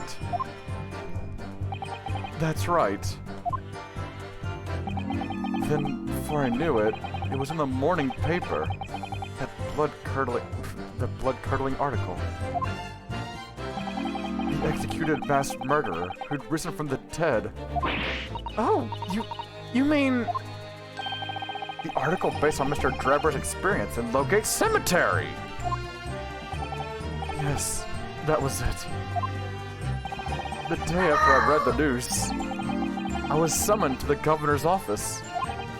And that's when the awful accusation was made. That you'd aided Genshin Asoki to escape from the prison, resulting in your immediate dismissal. I'm afraid I really don't remember anything after that. As the governor of the prison, I had no choice. I couldn't have done anything else. I only found out about the Asogi papers when a directive came telling me to impound them. Hold it! And that directive came from the same source as the one instructing you about the jailbreak. Okay. From the top levels of the prosecutor's office. What name was on it?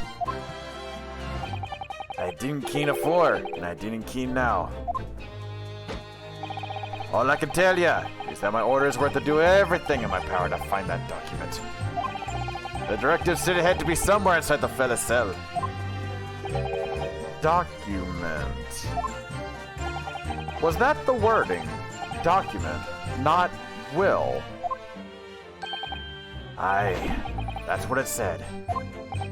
Am I clutching at straws here? I just wonder if it was really Genshin Asogi's last will and testament that the sender of that directive was after.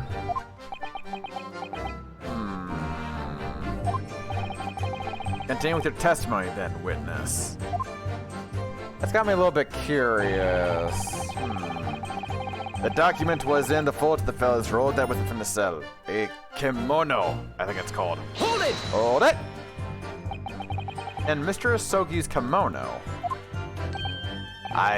The one he brought with him when he was locked up. Yes, he was permitted to have his personal effects with him during his incarceration, I understand. That's right. He was granted as much freedom as possible during the few days before his execution. Indeed, he had a number of items of personal significance, I remember. He was very reluctant to part with them. Some books, a kimono, his sword. His sword? Karuma, the famous sword of the Asogi clan. It bears the soul of my family. I don't doubt it, but I wasn't really getting at that. Forget it being the soul of the clan. Could the man have had a more obvious weapon? Have some respect, Ryunosuke. Respectful silence? The warriors carry firearms at all times, and the inmates have shackles around their ankles. He could have hurt anybody with that thing. Still, he was allowed a sword, but no writing materials. Aye. He wrote that will before he came to stay with us at Barclay, you see. Dr. Migatoba was asked to bring the necessary Japanese writing implements to the prosecutor's office. Suzuri inkstone, black sumi ink, and some hanshi rice paper, no doubt. I was present when he wrote it. But I'm sorry to say, the letters just look like a squirmy mass of jet black earthworms to me. What? Excuse me. Excuse me! Are you feeling faint, Mr. Vigil? Are you okay, bro? Mr. Vigil! Sir, it was Scarlet, sir. Scarlet?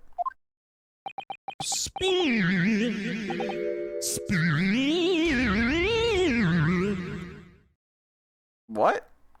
Oh, I'm terribly sorry. I didn't mean to blurt it out like that. What do you mean with Scarlet, though?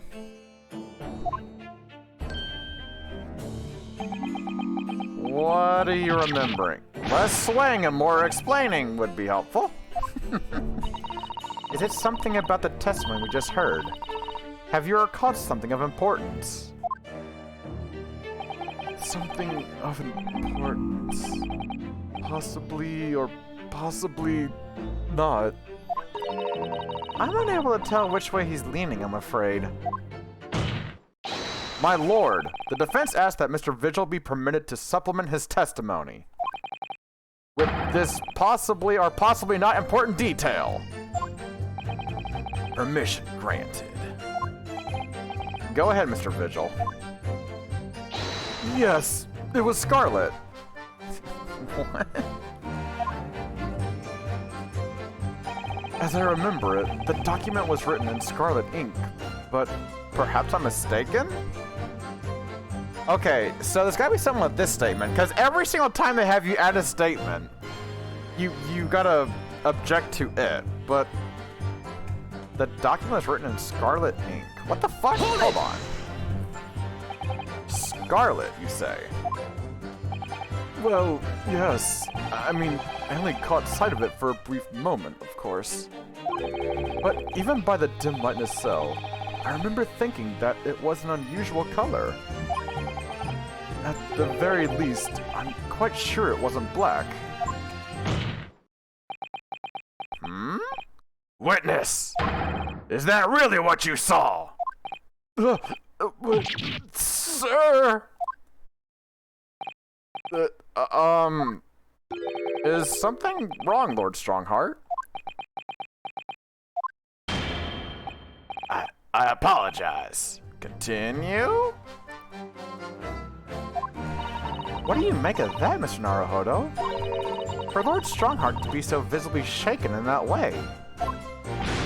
Look, dinna have her. You can plainly see the writing here. It's black as the Earl of the Hound's waistcoat. Well, yes, you're right. Mr. Vigil, I'd like to confirm one point with you. Did you actually see the content of the document that Mr. Asogi was holding that night? Oh, well, no. I mean, there was no time. As soon as he noticed me there, he hid it behind his back. But it was definitely a will, was it? Yes, it was. That's what Mr. Asogi told me.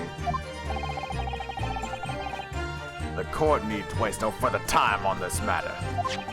We have the will in question in our possession. There's nothing more to add. A will written in scarlet ink. What did Mr. Vigil really see Cosmo's father holding? I wonder.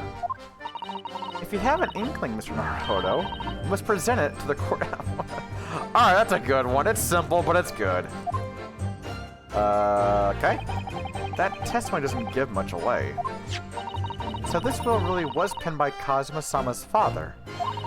I wonder what he could possibly have meant when he described it as a weapon. It's starting to sound very much like Mr. Asogi actually had nothing.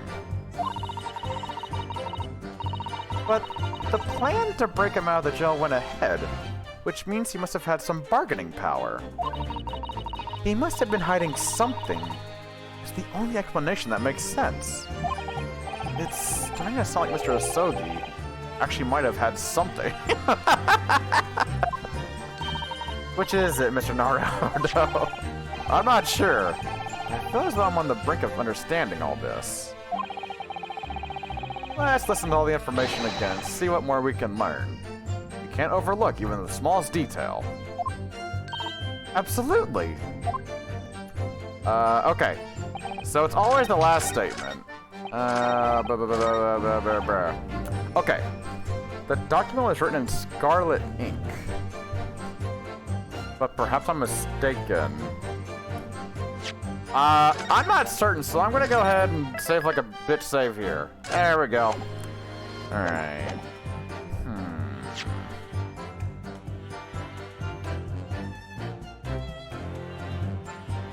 As I remember it, the document was written in scarlet ink.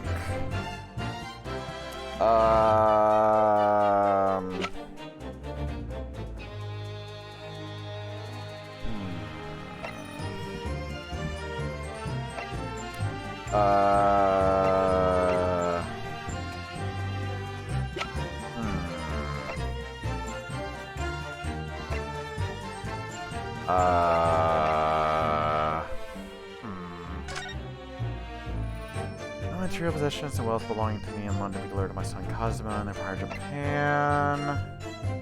Keep satisfied I accept my fate in this foreign land. I know I'll never see my home and her family again, but I regret nothing about my chosen path.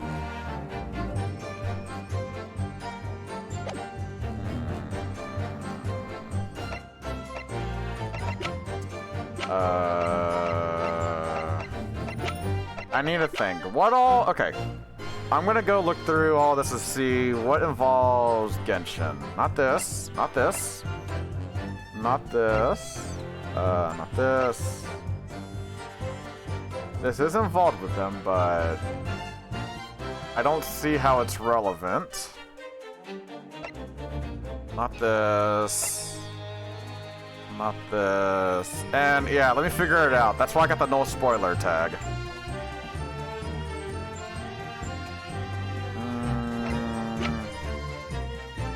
Not this. Not this. And will I have that as red? Well, I got this, but I highly doubt it's this. Not this. He's not involved in this one, correct? Yeah, no, that's Gregson. Not this. Not this. Not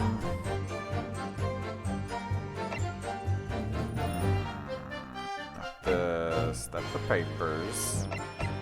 I don't see how this contradicts it. Not this. Not this. This was, let me see.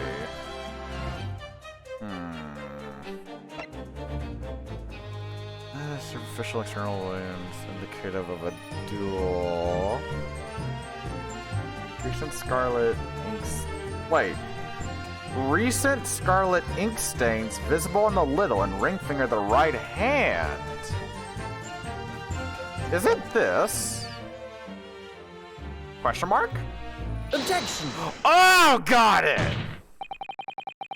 Holy shit, that took me a bit. Holy crap.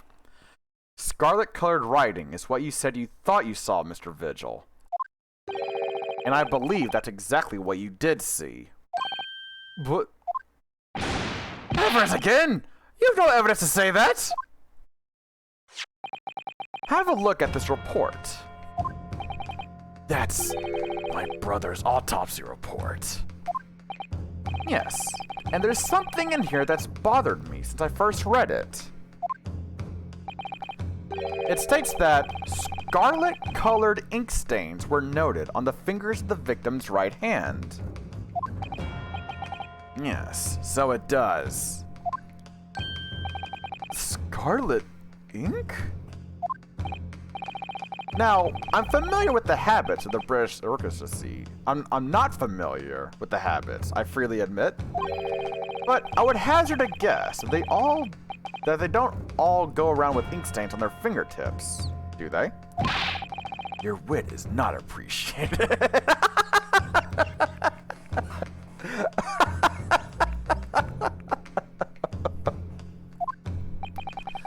My brother was a well-bred and fastidious man. Should ink have soiled his fingertips, he would have cleaned them immediately. What is your point, counsel? My point is this. Whatever Lord Clint Van Sykes was writing in that unusually colored ink, it must have been directly before his death. Because he died before he had the opportunity to clean his hand. What? I remember something troubled me at the time. At the scene, the lid of my brother's inkwell was open. But Clint was punctilious about such things. It seemed unusual.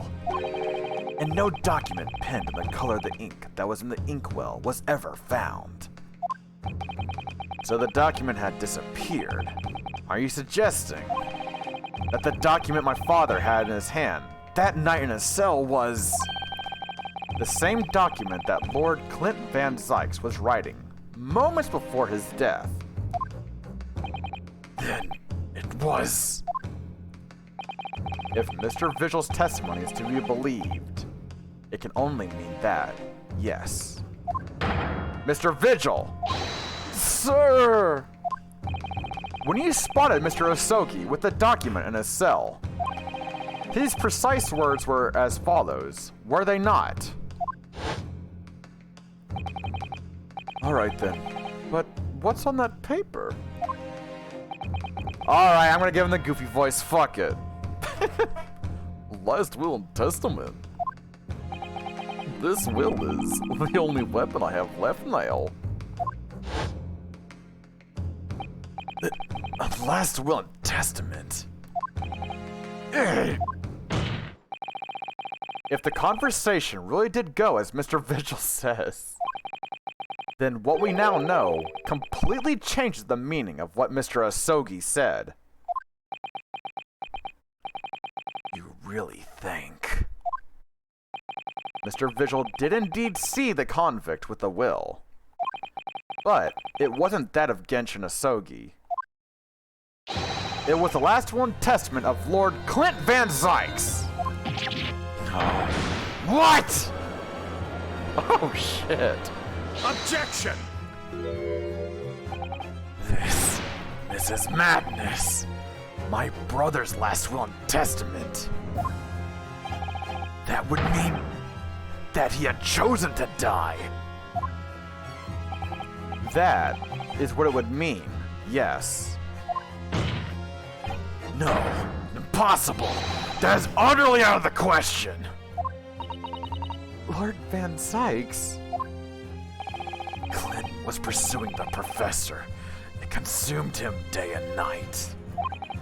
Whatever happened, he would never have abandoned his investigation before its conclusion. Never! He wouldn't rest until the job was done, until the killer was caught. The idea that he would willingly accept his own death, it's obscene! Objection! And yet, we can be sure that he was writing his will moments before his death. And that Genshin Asogi came to be in possession of that document. So what could the will possibly have contained? Clearly something that couldn't be made public under any circumstances whatsoever. Because armed with that document, my father was able to negotiate with the judiciary for his life. It was something so damning that prompted the powers that be to enact that daring jailbreak plot. Yes. There can be no question that the will contained information of the utmost secrecy. Information of the utmost secrecy. Ah! No, it couldn't be.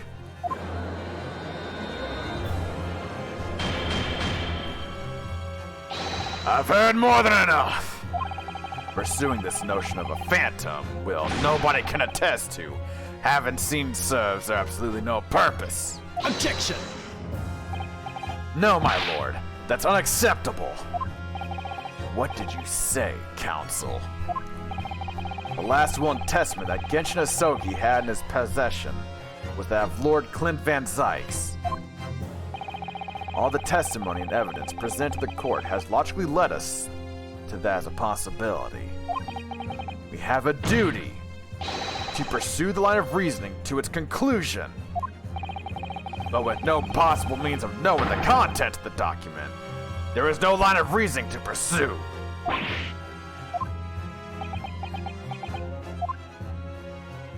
What? A reason why Lord Clint Van Zykes, a man of high noble standing, would have chosen death? Information so secret, people in the judiciary would be willing to negotiate the jailbreak of a condemned killer. An explanation that fits those facts is an unthinkable truth that turns absolutely everything on its head. But it's just too hideous. Mr. Naruhodo, however difficult the situation might become, you work with your client in pursuit of the truth. That's what you resolved to do when you entered the courtroom this morning, if I'm not mistaken. Mrs. Otto. So, hold your head high and keep shouldering on. Yes, you're right. 10 years ago, in his final moments, Lord Clint Van Zykes left behind a will. A will that Genshin Asogi was able to use as a weapon to negotiate his escape from prison. In all probability, the details of the will were related to the professor case. I think I know what it is. The defense's last statement is mere conjecture. What are you getting at, man? Ryunosuke? It's just a wild guess, but I think I know what it is. As soon as those words came out of my mouth, there's no going back. I believe that the last will and testament of Lord Clint Van Zykes was, in fact,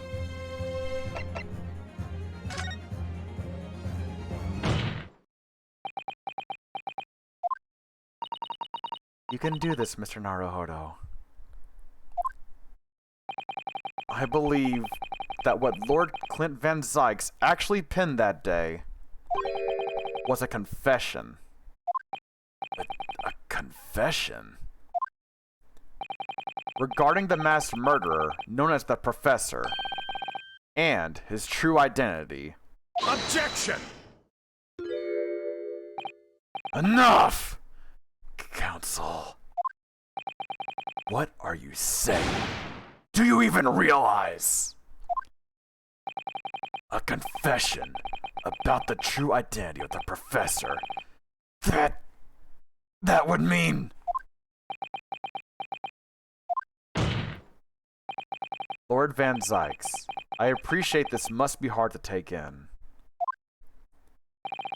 But it's the only explanation that fits. The killer that terrorized London a decade ago and became known as the Professor. The man believed to have murdered 5 members of the aristocracy. Wasn't Genshin Asogi at all. No. You can't be suggesting...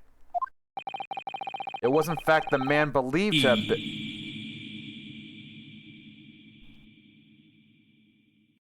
It was in fact the man believed to have been the 5th victim. Lord Clint Van Zykes himself.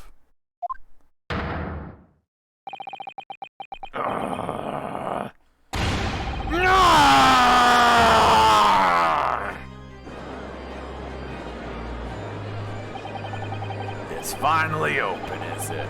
Pandora's box. The great Van Zykes family, they've been thoroughbreds of the British judiciary for years. And Lord Clint Van Zykes, it's going to by so fucking fast. A perpetrator of atrocities in the vilest nature. If the general public ever found out, what order the country would be finished? Oh boy. My brother. Oh, this is too awful. Poor Lord Van Zykes. Yeah, he's not gonna like this. Oh, man. I wonder, though, did he never suspect? Mr. Naruhodo? Lord Barack Van Zykes is a brilliant prosecutor. Is it conceivable they didn't realize what his older brother really was? Order, order!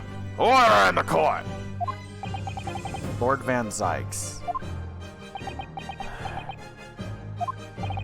The professor made use of an enormous hound as his murder weapon.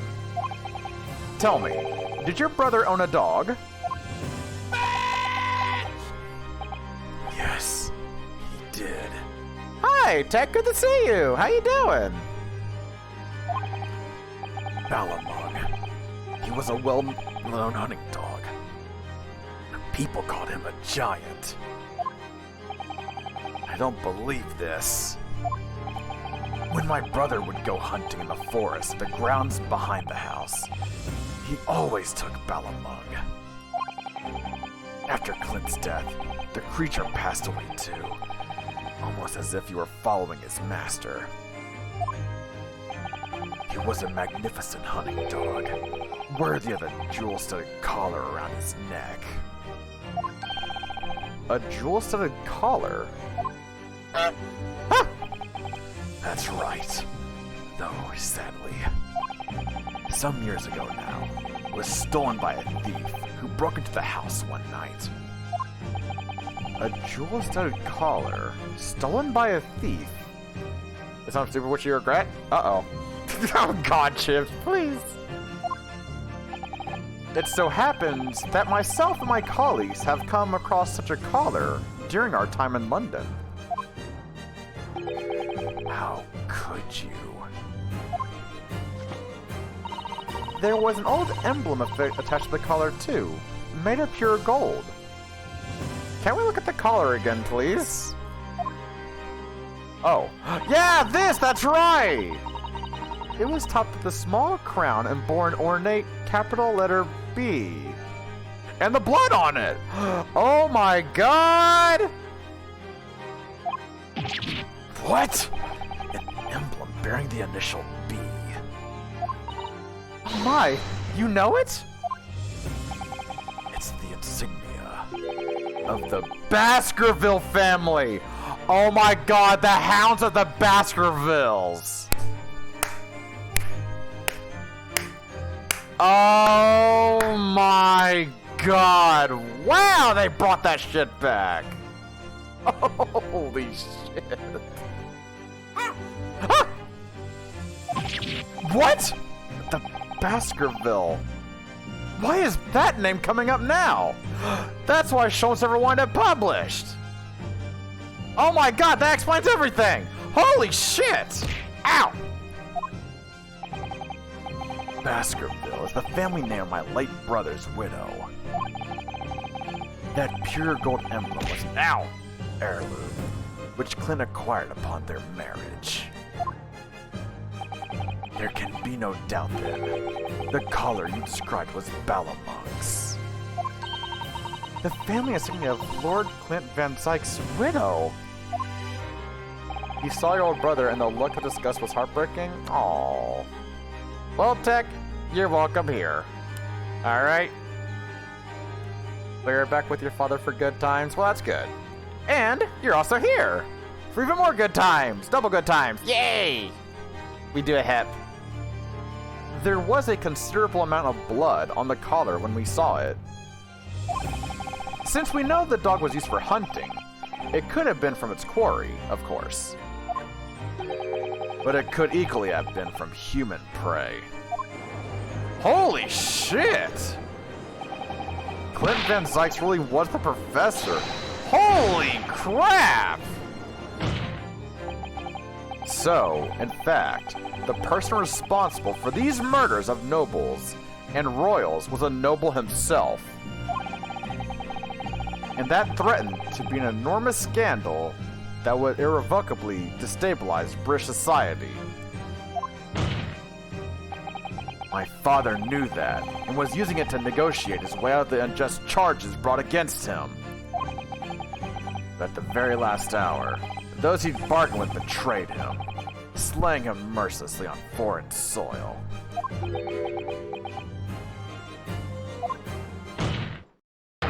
Well, can you deny it, Lord Strongheart? 10 years have passed, and still now, the 6 million inhabitants of our great capital rest easy, believing that justice was done. That though his enmity remains, the diabolical murderer was caught and executed.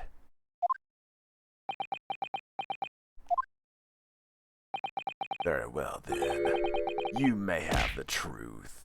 Ow. Hey, Icarus, how you doing?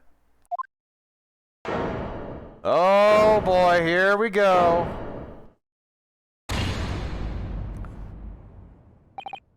Tell me then. Tell me what Clint really was.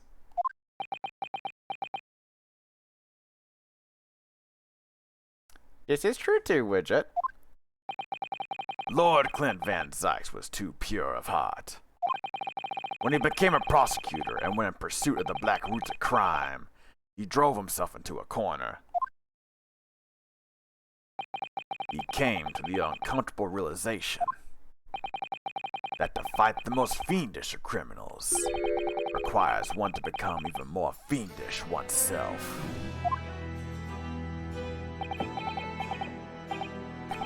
Clint. Oh man.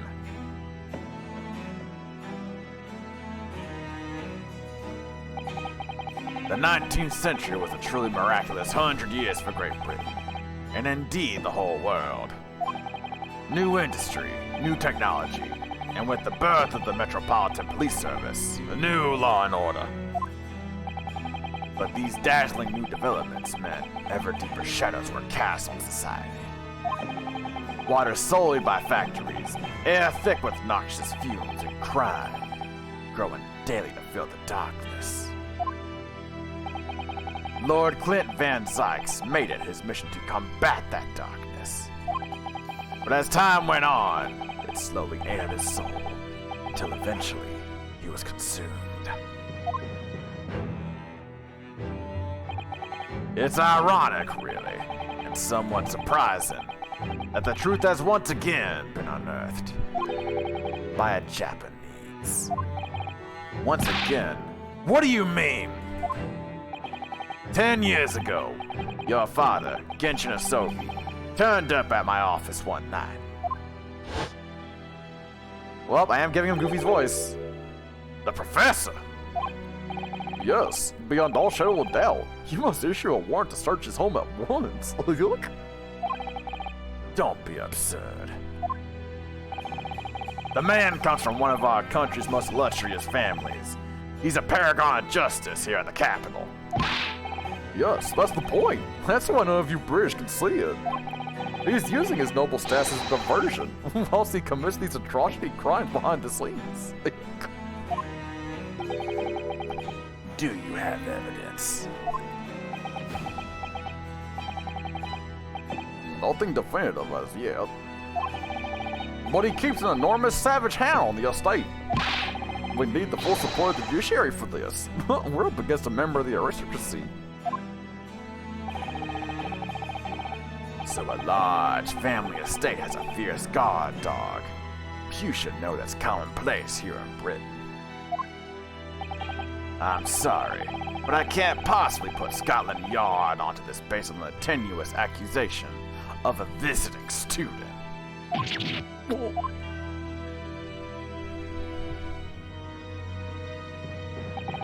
So I turned down Asoki's plea, and as a result, he took it upon himself to visit the Van Sykes mansion on his own. We can only imagine now what happened between the two men. Though we know the outcome, of course. Lord Clint Van Sykes perished. I don't believe this. So, in actual fact, Kazuma-sama's father did... He made the late Lord Van Sykes meet the same fate. He put a permanent end to the professor killings by taking the drastic measure of ending the perpetrator's life. As soon as I heard, I hurried to the mansion. When I arrived, it was easy to grasp what had happened. And what about the will? Asogi must have already taken it.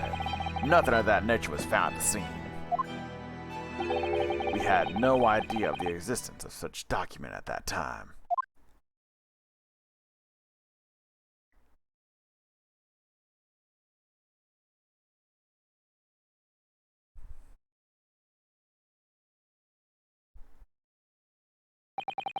I was the only person who knew the true identity of the professor.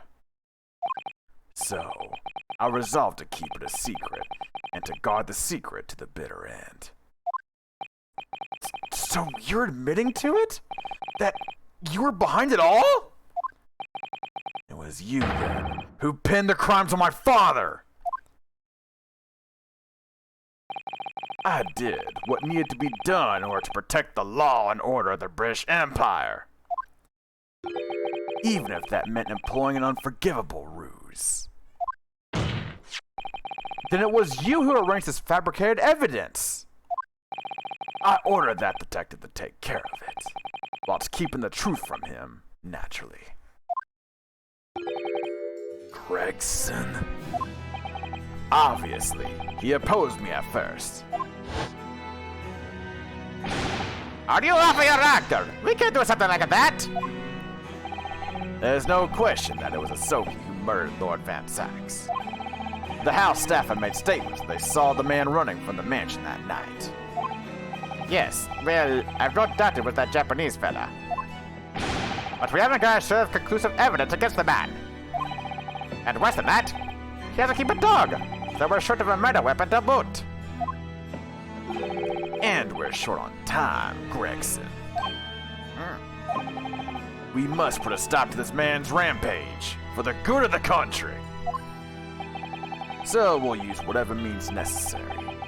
Do I make myself clear, detective? Blimey. So, that night 10 years ago, when I was attacked by those thugs in the back streets, and Genshin's ring was taken, that was him, was it? That was Gregson and some hired help? Then the detective handed the stolen ring to Dr. Wilson, who feigned its discovery from the victim's stomach during that autopsy.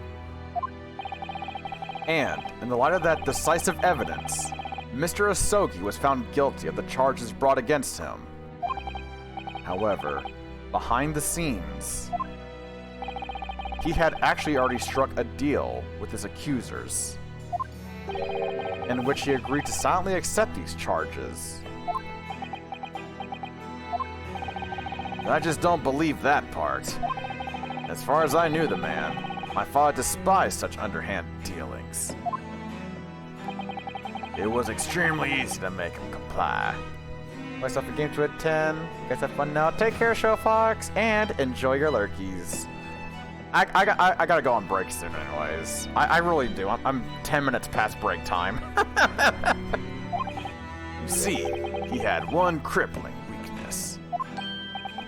What weakness? Isn't it obvious? You, Kazuma Asogi. Me?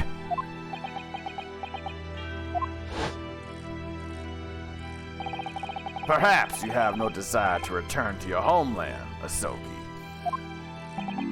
What? Though I hear you have a 14-year-old son. Agree to cooperate and accept your guilt without contention. And you will see Japan and your son again. You scoundrel. Whether you choose wisely or not, it will be a closed trial by order of Her Majesty. So, whatever rash claims you might make in court, we'll have no trouble in stifling them. There's only one outcome for you, Asogi. The gallows. Don't forget that I still have a weapon at my disposal. A document revealing a truth that I know you're desperate to keep hidden. Yes, it hadn't escaped my mind, which is the only reason I'm willing to bargain with you. But that's not in the Asogi papers, though, is it? Let me double check that.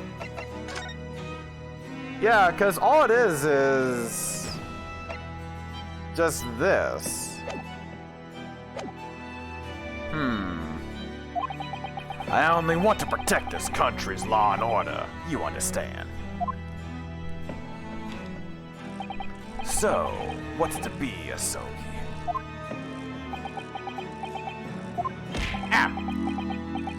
Oh, Kazuma. And hi, Miyako, good to see you. How you doing?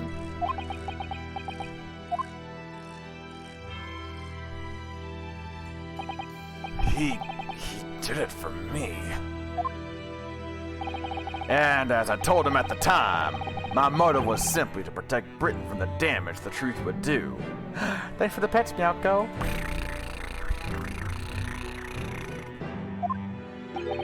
To protect this country's law and order at any cost. Objection! I've never dared let myself even consider this possibility until now. Okay, so I'm gonna go ahead and go on break now. I need to go on break. It is almost 15 minutes past break time, so I'm gonna take this time to get break now. So do take this time to get some food, some drink, take care of yourself, and also enjoy the words on stream. I need to get me a fucking break. Like, y'all, I am down bad for a break. Okay, so let's see. Okay, so about like 20 minutes I think will be fine. So probably about like right there, a little bit over 20 minutes. So boop, boop, there we go. All right, cliffhanger. Don't worry. It's gonna end today, Yui. It's gonna end today, Yui. Don't worry. It's still gonna happen. It's just a temporary break so I can get me some fucking food. But yes, please do enjoy the words on stream, and I'll see y'all when the timer hits 0, and we're gonna finish this shit. Yee!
I'm hypnotized.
I'm back.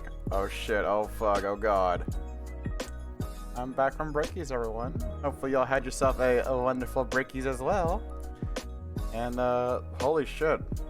We're gonna get this shit wrapped up tonight. I'm so excited. So excited. Alright, so I'm gonna get this music killed. Then mosey on over to Lagame. Oh fuck, oh fuck. Okay, and then back to here. And then here we go. I've never even dared let myself even consider this possibility until now. Yeah, cliffhanger resumed. Don't worry, we're wrapping everything up tonight. This might be a long one, I don't know, but fuck it. Let's just see how much more there's left to go. But in the light of all this treachery, I have to ask. The mastermind behind the Reaper of the Bailey. Was it you, Lord Male Strongheart?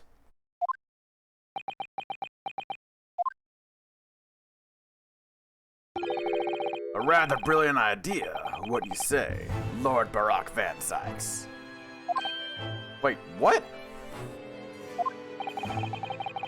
That the spirit of your late brother, that paragon of justice, should return to reap justice for his sibling. Could there be a more appetizing tale for London's masses, I ask you? What brazen... I knew that you'd play the part to perfection. But your role really wasn't that some embodiment of death. No, you were London's guardian angel. An angel with bloody hands? I think not. Those who had cooperated with me already were only too happy to participate in my plan. Inspector Gregson, Dr. Wilson. My minions who worked tirelessly to ensure the finger of guilt could never come to rest on you. It's all thanks to them that you were exalted as the demigod the Reaper became. But Dr. Wilson left Britain 4 years ago when he was invited to work in Japan.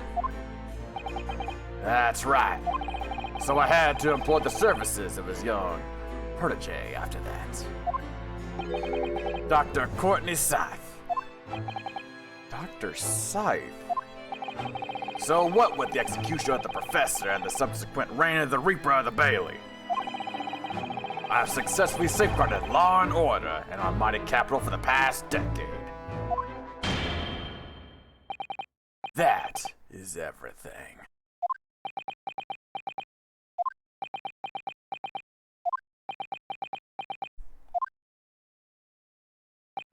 My lords, ladies and gentlemen, I do hereby confess, it was I who sired the concept of the Reaper. However, let me say in my defense, it was all for the preservation of law and order across the entire empire. Lord Strongheart did it? An unforgivable collection of crimes, but still, all those who died at the Reaper's hands were rotten to the core anyway. It was as if all needed to keep them London safe. There is no one left now who can reveal the precise truth of what happened 10 years ago. Therefore, this trial can go no further. Now, I would like to entreat all those present. Beyond these four walls, nobody need know the truth. Even Her Majesty must be protected from this. I trust you all appreciate the importance of my request. It is, of course, for the good of the country. Can he do this? Can the trial really end now? Hold it! I have one last question. For the accused, Lord Van Sykes. What? Of course, I know that you're a highly accomplished prosecutor. So I find it hard to believe that you didn't have any doubts at all. that you never suspected your older brother. Yes, the same thought occurred to me. It was only once, but yes, I couldn't say that I never had my doubts.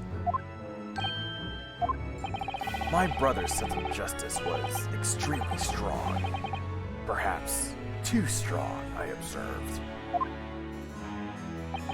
At that time, there were members of the aristocracy who were bleeding the country dry for their own gain. And since they were nobles, they were untouchable. My brother, it was a source of great turmoil. And coincidentally, at the same time, the professor began his terrifying reign. During the time of the professor killings, my brother did not appear to be himself. And that made you suspect. Yes. But it was only once, not more. Only once? Really? Clint wasn't the culprit. That was my conclusion at the time. And I still believe that now. Do you have any evidence to support that idea? The third victim was the Lord Chief Justice at the time. It was he who had recognized my brother's potential and trained him as a prosecutor. No matter what the circumstances, it's unthinkable that my brother could have killed his friend and mentor.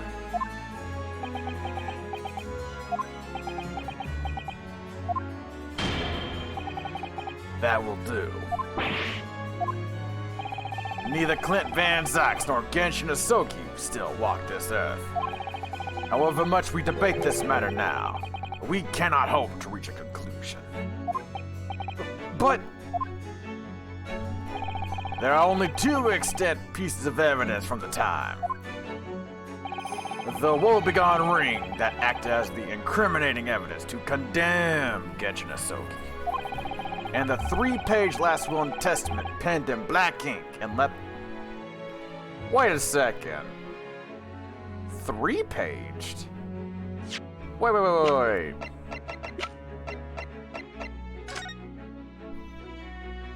There's only 2 pages. Wait a second. The wretched truth of what happened is exactly as I have explained. Where's the 3rd page?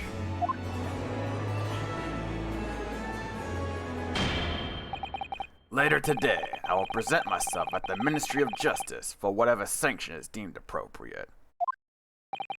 That is all. Court is adjourned.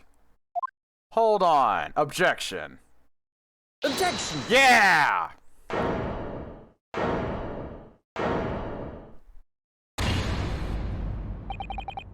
Thank you, Kazuma. Me? If it wasn't for you, I wouldn't have made this 11th hour discovery. What discovery? My lord? I'm afraid I must insist the trial continues.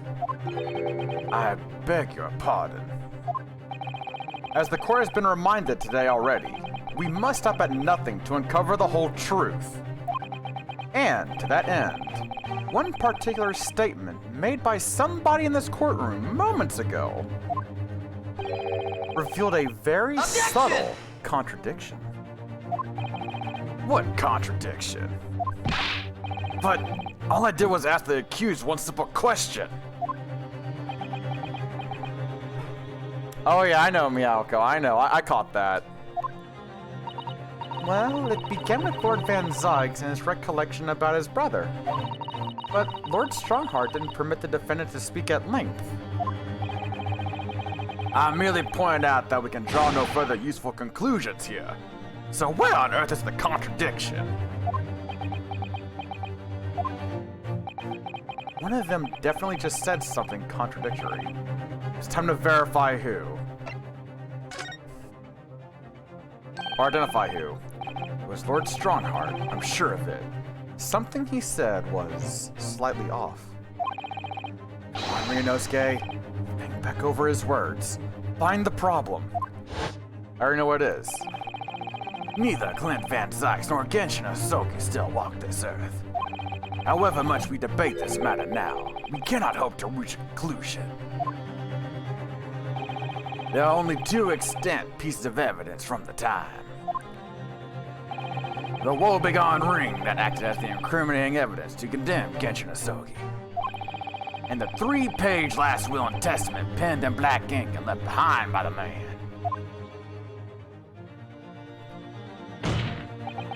Lord Strongheart, would you care to explain? Explain what, Counsel? Among the statements you made just a few moments ago, something you said was inconsistent with a certain piece of evidence we have. Inconsistent? And whilst an inconsistency remains, the defense has a right to pursue an explanation. Ryunosuke, what? Let me warn you about the statements you are making, Counsel. They may very well prove fatal. You claim my words contain a contradiction? With which piece of evidence, I ask you? The Asogi papers, because you said 3 pages, but we only got 2. Take that! This here is the will left behind by Mr. Asogi. The 2-paged will. What? Yet, moments ago, your precise words were the 3-page last will and testament. Ugh. Could it be that originally there was a 3rd page? For a moment, I thought perhaps you had identified something worthwhile. But it's a mere trifle, I see. A trifle? Governor Caden! Eh, what can I do for you, sir? You were present when the Japanese man penned his last will and testament. Also, hi Drake, good to see you. And honestly, Drake, I think you're correct, but I think Strongheart is behind everything. That's my guess right now. Aye, I was there for sure. I remember the black worm like scrolls to this day. And I am quite certain, my lord, that there was a 3rd page at the time. What? Well, the first 2 pages were the actual will, though. If I mind correctly, the 3rd was a message to his lad back in Japan. For legal purposes, we required only his will. And we wouldn't have wanted any uncomfortable words about Britain to get back to Japan, eh? So, it was decided that the 3rd page nay be sent. Objection! How dare you make that decision? I had a right to know what it said, to hear my father's final words to me. The courtroom is no place for sentimentality, Counsel. That was my guess too, Drake. Easy it happens. I have the 3rd page with the document with me here now. My father's message! It will be given to you at the end of these proceedings. It'll be too late once the trial is over. We need to know what it says now. Even the slightest thing may give us a vital clue. My lord, the defense calls for Genshin Asogi's last words to his son to be read out loud before the court now. Your request is denied. The inevitably maudlin words can be of no consequence now. Objection! The prosecution agrees. The court should know the content of that message. Every possible piece of evidence must be thoroughly examined. Very well then, Governor Caden. You will read the 3rd page of the document for all present to hear. Yes, sir! Only I should point out, my lord, that I cannot actually read worm language. This beautiful handwriting, shame on you, Barry? Oh. If I could be of assistance here, I would be happy to translate the words into English for the court. Father! You're still here, are you, Dr. Mikatoba? Naturally, I consider myself a member of the judiciary, albeit a lowly one. But perhaps I should quietly withdraw after I've translated Genshin's message. Your cooperation is much appreciated. Alright, what do we got? Kazuma. The truth is shrouded in darkness. A darkness only our clan's great sword can pierce. Mighty Karuma, twist thy head and watch them fall. All thy mortal foes. That's the end of the message, it would seem.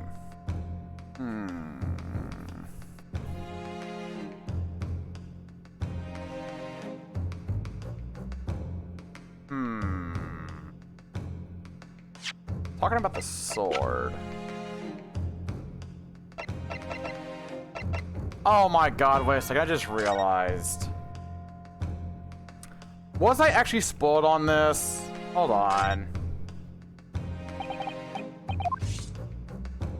Let me see. Was I spoiled on this? I better not have been. I swear I better not have been. Nothing else to check?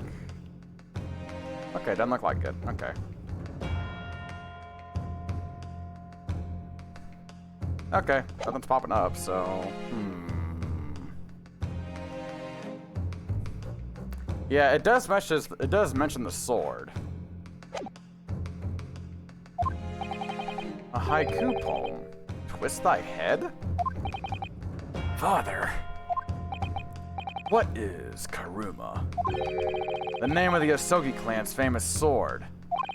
A razor-sharp blade known to all, passed down for generations. It embodies the Japanese spirit.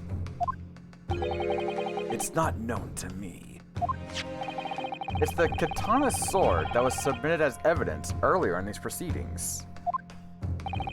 The one worn by the prosecution counsel when he confronted Inspector Gregson. Above the end bit? Yeah, I think I know what's going on here. And if it is, I have someone to ban. Because they blurted it out earlier.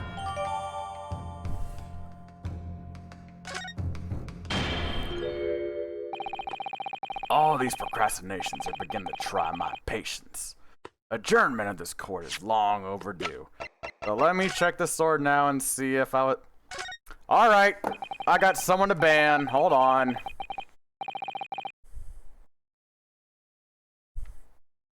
Yeah, someone spoiled literally this answer right here. Let's see.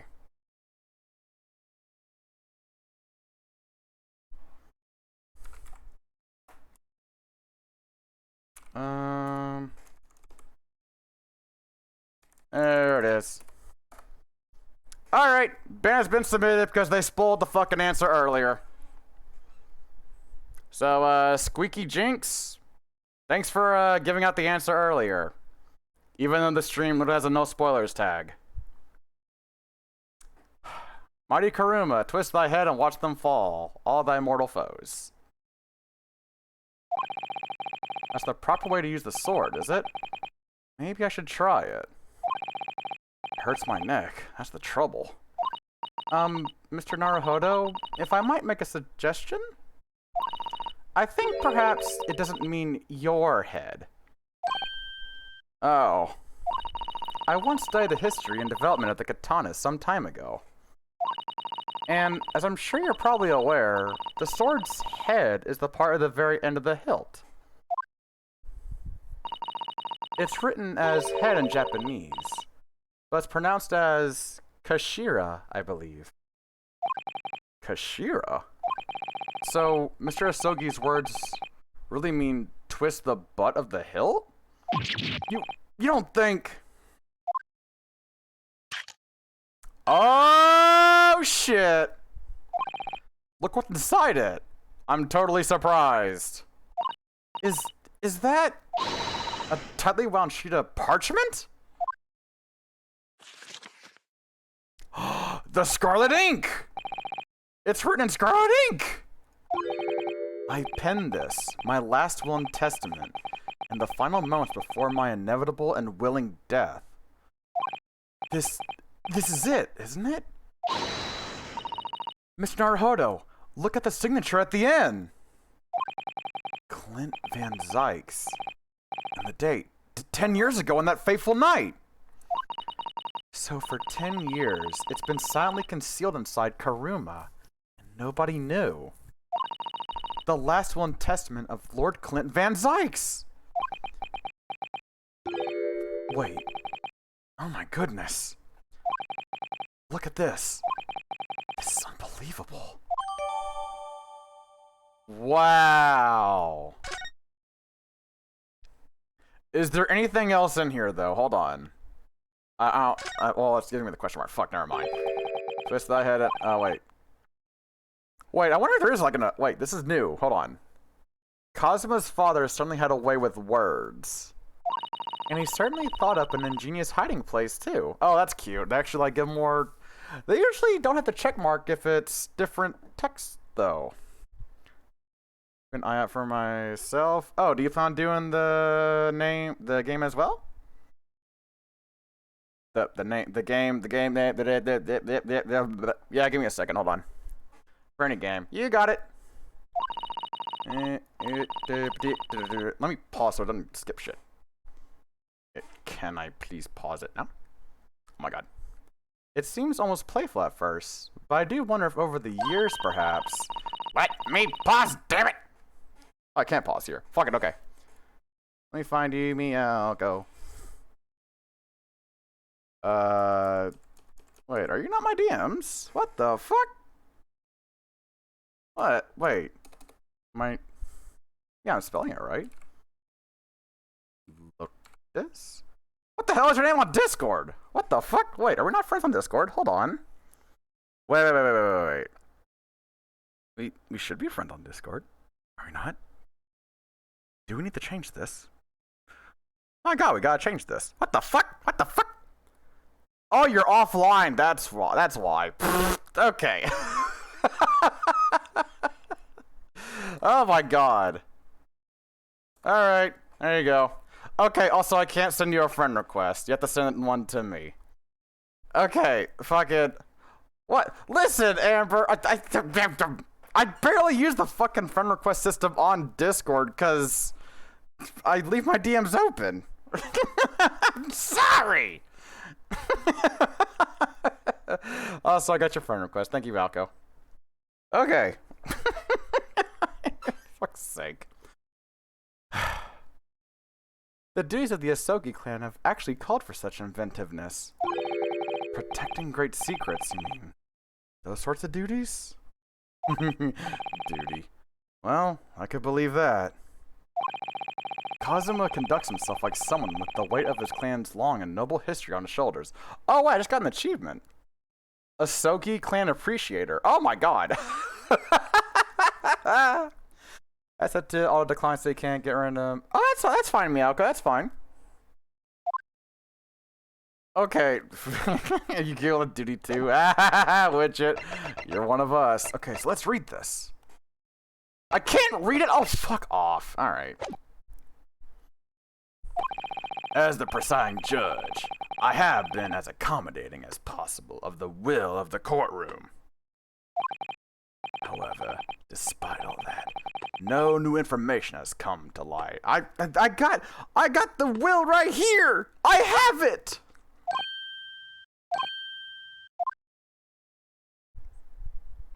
In pursuit of justice, Lord Clint Van Zykes tragically lost all sense of morality. When he murdered his former mentor, clearly, he was already devoid of his normal faculties. Objection! How dare you? I refuse to believe that of my brother. Too much time has passed. We cannot ever hope to know more than we do now. Especially since the alleged will that he penned in his final moments appears to have been lost forever. I got it right here! Lord Strongheart. words. You appear to be in something of a hurry to wrap things up. I wonder why. We've heard you state time and again during these proceedings that everything you did was in the interest of protecting British law and order. And I stand by that. Without the Reaper, we could never have achieved the reduction in crime the capital has seen. Objection! What about Inspector Gregson then? And Dr. Wilson. They were no criminals. You used them to achieve your ends, and then you had them killed. However you dress it up, there was nothing fair or just about that. Lord Strongheart, what exactly is it that you're hiding? Dr. Mikotoba, were you not to quietly withdraw to the translation of your former associate's will? In this courtroom, no argument carries weight unless it's supported by evidence. And it would seem that the defense has no more evidence to present. No, I do. I got one more piece. In which case, I hereby order all discourse in these proceedings to be struck from the record.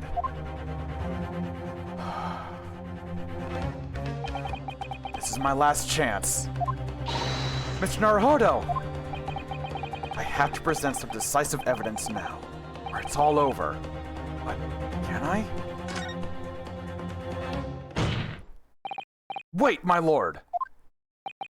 As it happens, the defense does have evidence to present. What? Don't be absurd. There's nothing of relevance remaining from the time. Objection!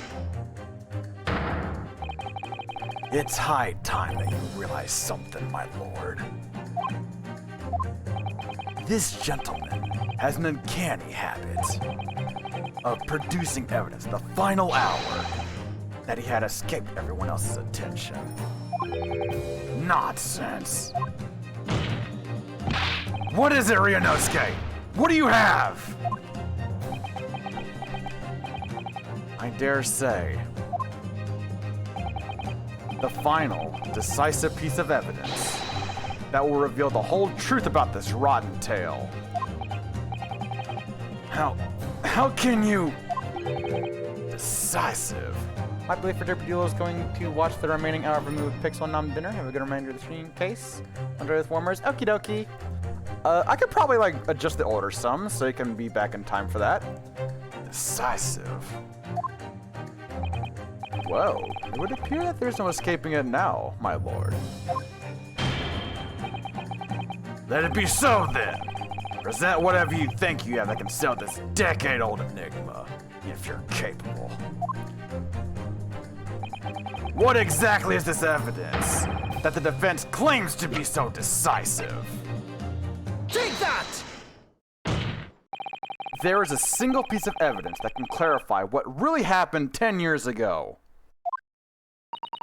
The last will and testament of Lord Clint Van Zykes. A wonderfully astute observation, I'm sure. But in case it has escaped your notice, that document was lost long ago. That's right, it was. Only, I have it right here, discovered just moments ago.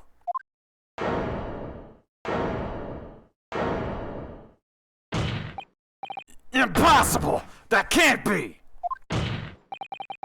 Everything that's happened comes back to this will. This document is the key that will unlock the entire mystery!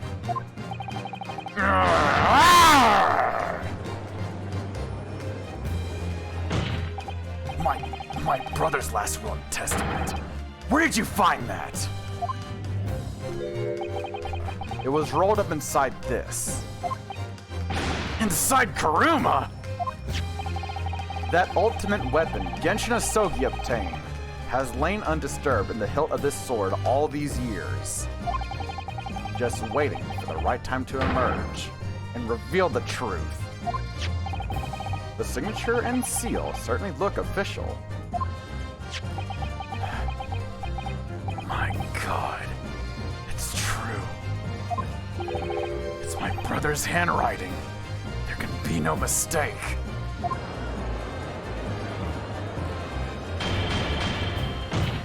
I forbid the contents of that document from being read out. Do you hear me? I strictly forbid it. Objection! You can't do that, my lord. This document could explain everything.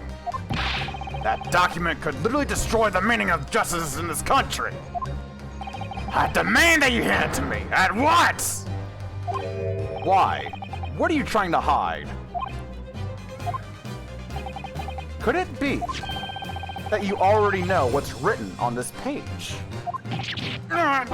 What are you implying? Court is adjourned with immediate effect. Clear the courtroom. Objection. Do that, my lord, and you'll suffer a fatal blow as Lord Chief Justice. I beg your pardon. Forcibly ending a trial without good reason. And not any trial, a closed trial by order of Her Majesty the Queen. To defy the monarch's will is treason.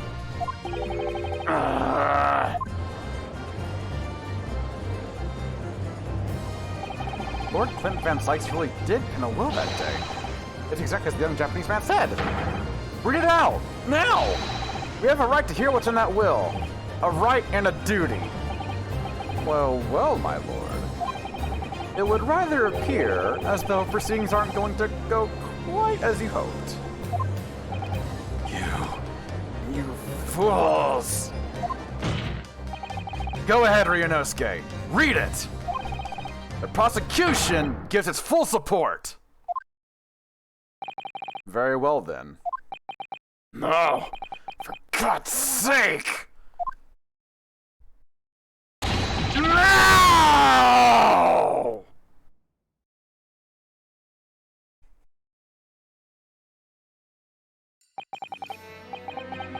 I pen this, my last will and testament, in the final moments before my inevitable and willing death.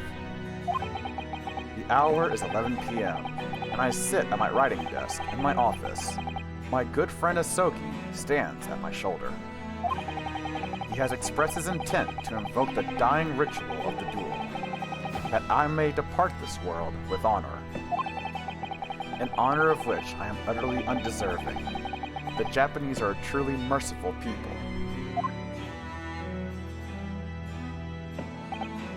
I, Clint Van Sykes, Lord of the Manor of the Van Sykes Estate, hereby confess to the following. I am the killer who has come to be known in society as the Professor, guilty of 4 counts of murder.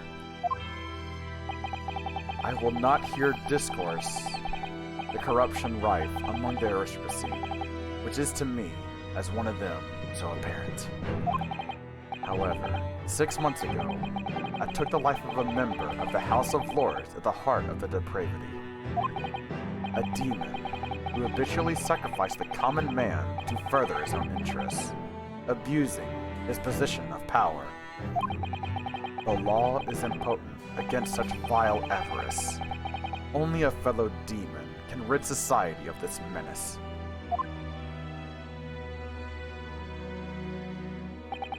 That demon was my quarry, upon whom I willingly sent my great hound.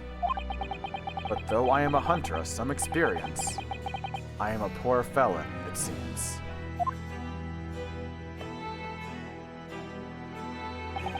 My guilt was at once recognized by another, and I became subject to his extortion. He held over me the threat of exposing my wicked crime to my beloved wife and brother.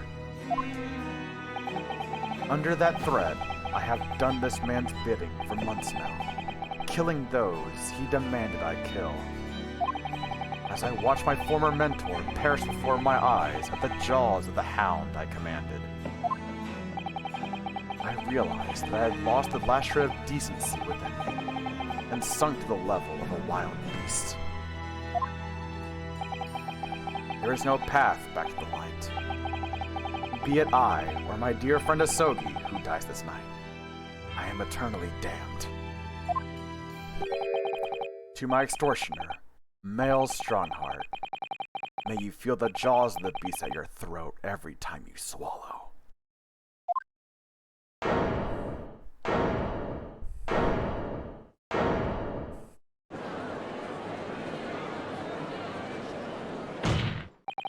So now we know, yes, Clint Van Zykes was a murderer, but somebody was directing him and naming his victims. His extortioner, Lord Male Strongheart. It was you! Lord Strongheart, a moment ago, you claimed that what the court has just heard could destroy justice in the country. But you weren't trying to protect justice at all. All you were trying to do was conceal the secret of your true nature and the countless lives you sacrificed up till now.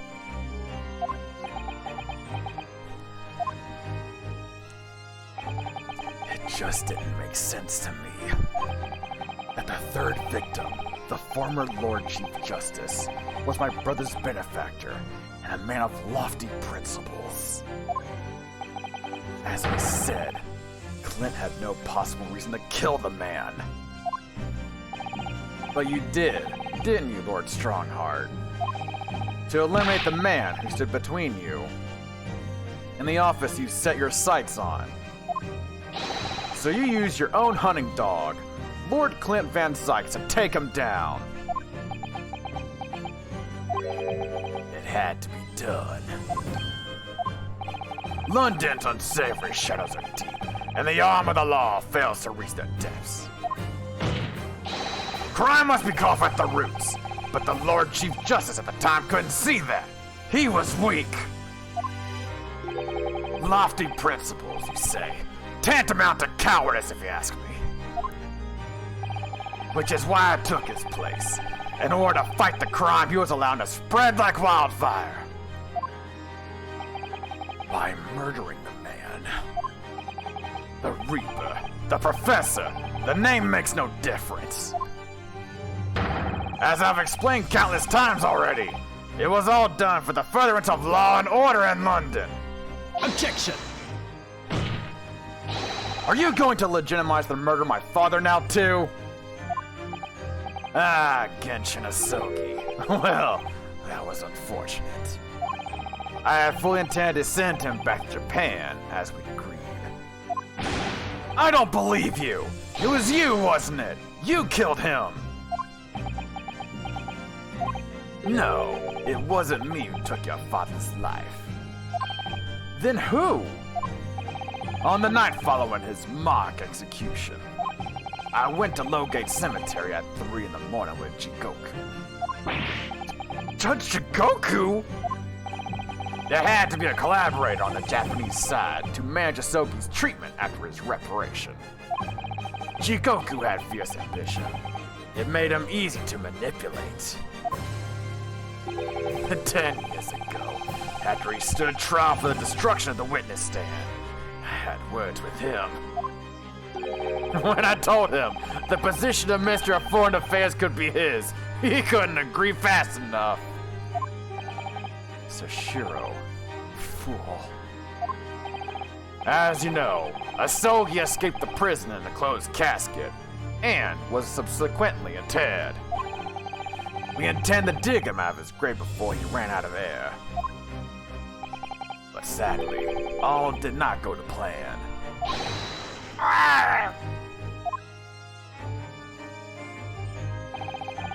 There was an unexpected visitor to the cemetery with his own ideas about digging up graves. A man who witnessed what nobody was supposed to see. Enoch Drebber. Of course, I knew grave robbers frequented London's cemeteries. But that grave on that particular night